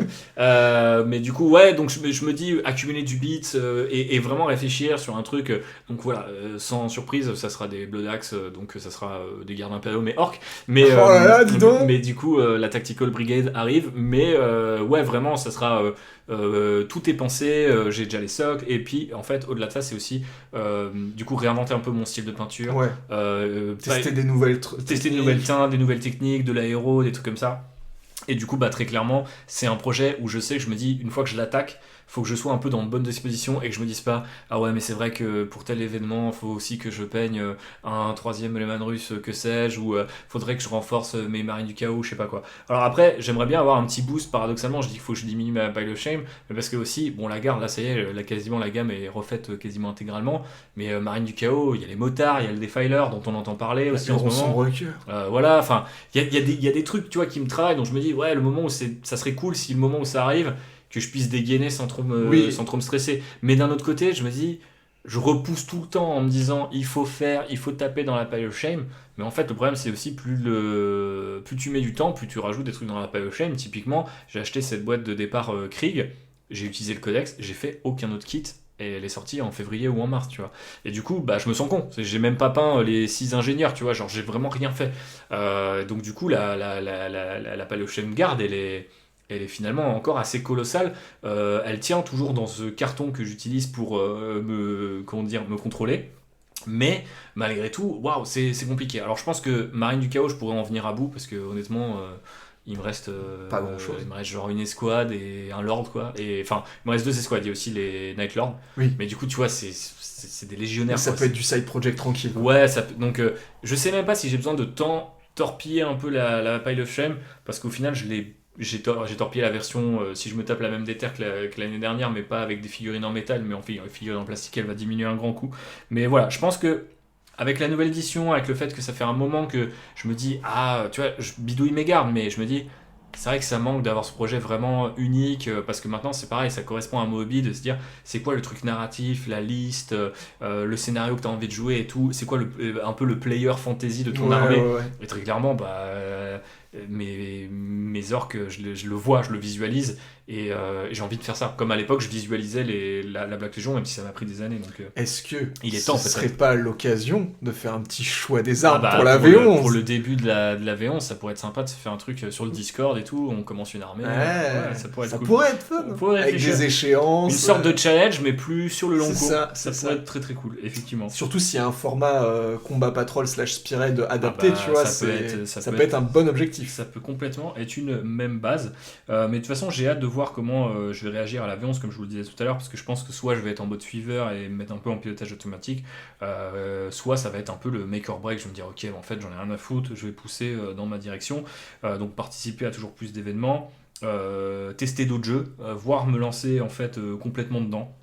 J'ai vu que là, typiquement à l'assaut à Nantes, il y a des mecs qui se lancent sur Trench Crusade. Bon, bah voilà, j'ai déjà les figues, je commence à potasser les règles, à bien connaître le lore. C'est peut-être l'occasion.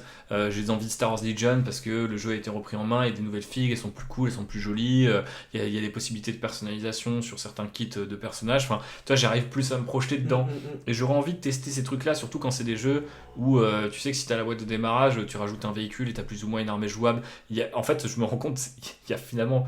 Enfin, c'est beaucoup 40 000 qui te demandent ces fameux efforts des 2000 points qui sont très très loin. Mais beaucoup d'autres jeux, le fun est un peu plus immédiat, donc je me dis, faut pas que je m'interdise à participer à ça. En tout cas au départ, parce que beaucoup par contre suivent un peu aussi le trajet de 40 000 malheureusement. Ouais, mais après, le malheur entre guillemets, parce qu'il faut faire croître le jeu et donc tu dois faire croître le jeu, donc tu dois faire accommoder plus de figurines, etc., effectivement. Mais bon, voilà, à voir. Et puis du coup, avancer sur 2 projets vraiment perso. Je vous en ai déjà parlé, le projet de figurines, potentiellement pour vous faire tester, ça serait très cool. Je commence à avoir pas mal de contacts pour peut-être faire des figues en 3D, avoir des trucs comme ça et tout. Donc ça pourrait être intéressant, mais c'est un projet qui est un peu plus vraiment sur le long cours, donc je sais pas si c'est 2026. Par contre, ce qui est sans doute 2026, parce qu'on en a déjà parlé avec les potes et avec Raph, c'est d'organiser un event Land Rider. Il y a pas longtemps, on a trouvé un petit breakthrough sur le format, je vous en dis pas plus, et j'ai même trouvé potentiellement un endroit. Ça sera potentiellement moins ambitieux que ce que j'avais pensé à la base. Ça sera sans doute aussi très différent de ce que par exemple Maxou fait déjà, ou de ce que un grand narratif pourrait proposer, parce que c'est ce que j'aurais proposé il y a quelques années, mais maintenant ça y est, c'est de retour, il y a un truc officiel, donc pourquoi proposer exactement la même chose en moins bien. Ne pas faire un événement propre à Land Rider. Exactement, donc on va y réfléchir. C'est en cours. En fait, pour tout vous dire, par rapport au lieu que j'ai trouvé, il faut que j'attende en fait début d'année pour commencer à en discuter, parce que si je me projette trop tôt, ça voudrait dire que l'événement arrive trop tôt et que vous avez potentiellement pas le temps de vous y préparer vous-même. Donc il faut qu'on en reparle. Mais voilà, si ça vous intéresse et que vous avez des idées justement de trucs qui sortent un peu des sentiers battus, n'hésitez pas à nous dire, on pourra peut-être du coup confirmer certaines intuitions qu'on a eues en discutant avec Raph et avec les autres. Donc voilà, ça sera déjà quand même pas mal pour l'année 2026. Je sais pas si je viendrai au bout de la paléochaîne d'une armée ou de l'autre, parce qu'il y a toujours des nouvelles figues qui sortent et Games Workshop nous habitue à toujours des petites surprises, comme disait Raph.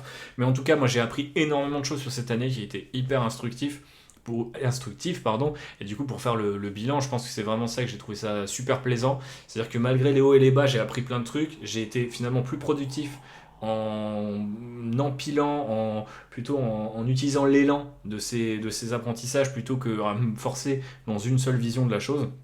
Donc j'espère que 2026 sera sous ce même signe de diversité et de liberté à laquelle, et de tranquillité aussi, parce que Raphaël, tu le disais bien tout à l'heure, à laquelle on aspire, et je pense à laquelle vous devez aspirer si vous écoutez le Land Rider. Enfin, c'est pas obligatoire, mais je pense que franchement ça nous fera du bien à toutes et tous, même si j'ai quand même une petite crainte autour de cette V11 et du phénomène que ça risque d'être. Combien de gens vont retomber dans un FOMO, est-ce qu'on va tous faire une rechute, quoi, finalement, quelque part, tu vois. Non, mais ça m'inquiète un peu, parce que je me dis, là on voit pointer le bout de son nez une alternative. Et l'année dernière, le bilan c'était, en janvier du coup, c'était de se dire, faut qu'on incarne l'alternative, elle commence à arriver, et du coup je me dis, ok, il faudrait pas non plus qu'elle se fasse torpiller parce que juste le nouveau 40 000 a l'air sexy, même si en vrai s'il est sexy, on va tous kiffer, et il n'y a pas de mal à ça, on va pas commencer à être dans des guéguerres philosophiques ou militantes, tu vois, genre, mais voilà, je sais pas toi ce que t'en penses, Raphaël, pour un petit bilan pour conclure ce podcast. Un petit bilan, c'est que ça a été une année, je pense, de transition vers quelque chose de plus serein, un hobby plus serein, tu vois, et comme tu dis, pareil, j'ai fait plus de figues alors que je pensais en avoir fait moins, et au final j'ai été plus actif et plus acteur de mon hobby en échangeant avec des gens, en allant les rencontrer, etc., que en restant juste dans ma routine de hobby habituelle. Et je pense que c'est pour le mieux. Donc ouais, je pense que année de transition dans le bon sens du terme, vers une année, je l'espère, qui s'annonce encore plus sereine au Riche. niveau de l'approche du hobby, et riche dans ce que ça va nous apporter. Et après, comme c'est une année de nouvelle édition, forcément, il y aura toujours ce petit piment de la nouvelle édition où quand GW va commencer à multiplier les articles, les previews, etc., on aura tous ce petit... au moins un petit pic de curiosité. Bien sûr. Et Voire de hype. voilà, voire de hype si vraiment ce qu'on commence à lire ou à entendre sent bon et qu'on est en mode genre ah ouais. Après, on n'est pas à l'abri, on l'a dit, d'une déception. Donc, maintenant, j'ai pour habitude de plus me surhyper pour le moindre truc, Voilà. parce que ça sert à rien, et que ce soit pour le hobby, mais on en discutait en off tout à l'heure, mais pour les films, les séries, les jeux vidéo, c'est pareil. J'arrête de me surhyper pour le moindre truc, parce que si c'est pour être déçu au final, ou juste trouver ça mid, ce qui est presque pire, Ouais. non. Donc, maintenant, Chill. je prends les trucs, si ça me botte, j'y vais. Si ça me botte pas, je me force pas. Et puis voilà, en fait, on vit mieux comme ça, je pense. Yes, bah écoute, de bien sages paroles avec laquelle conclure ce podcast.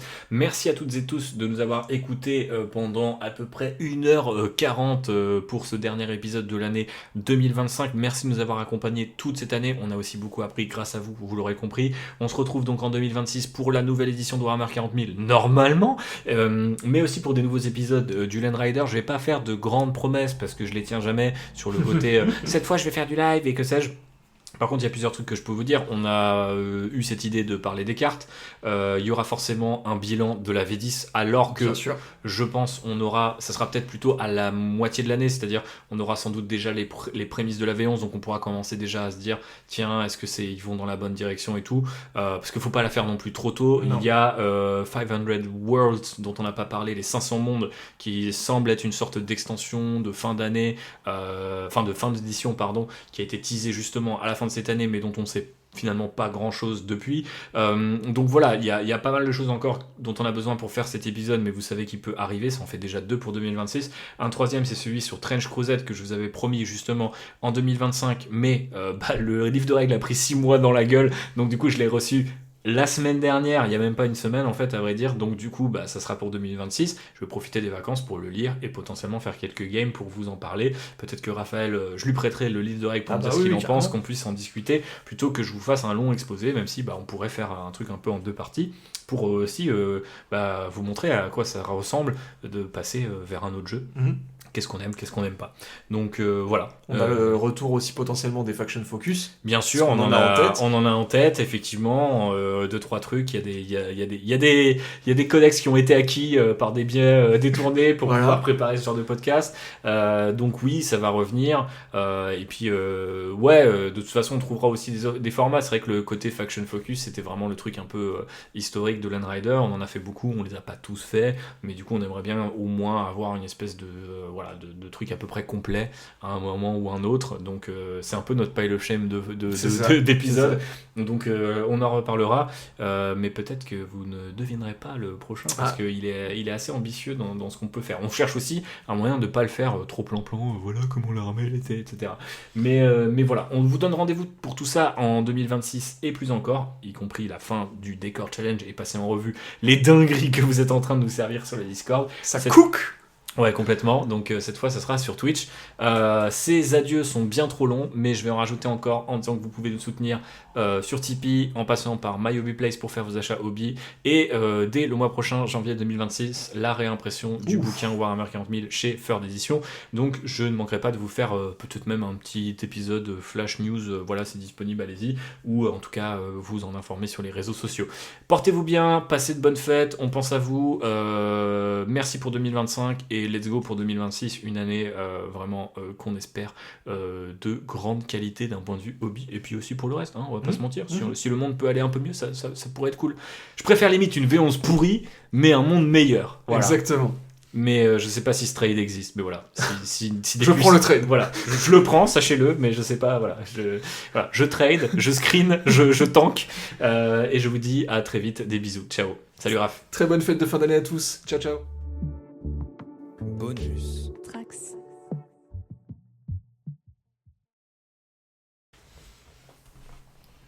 Et merci.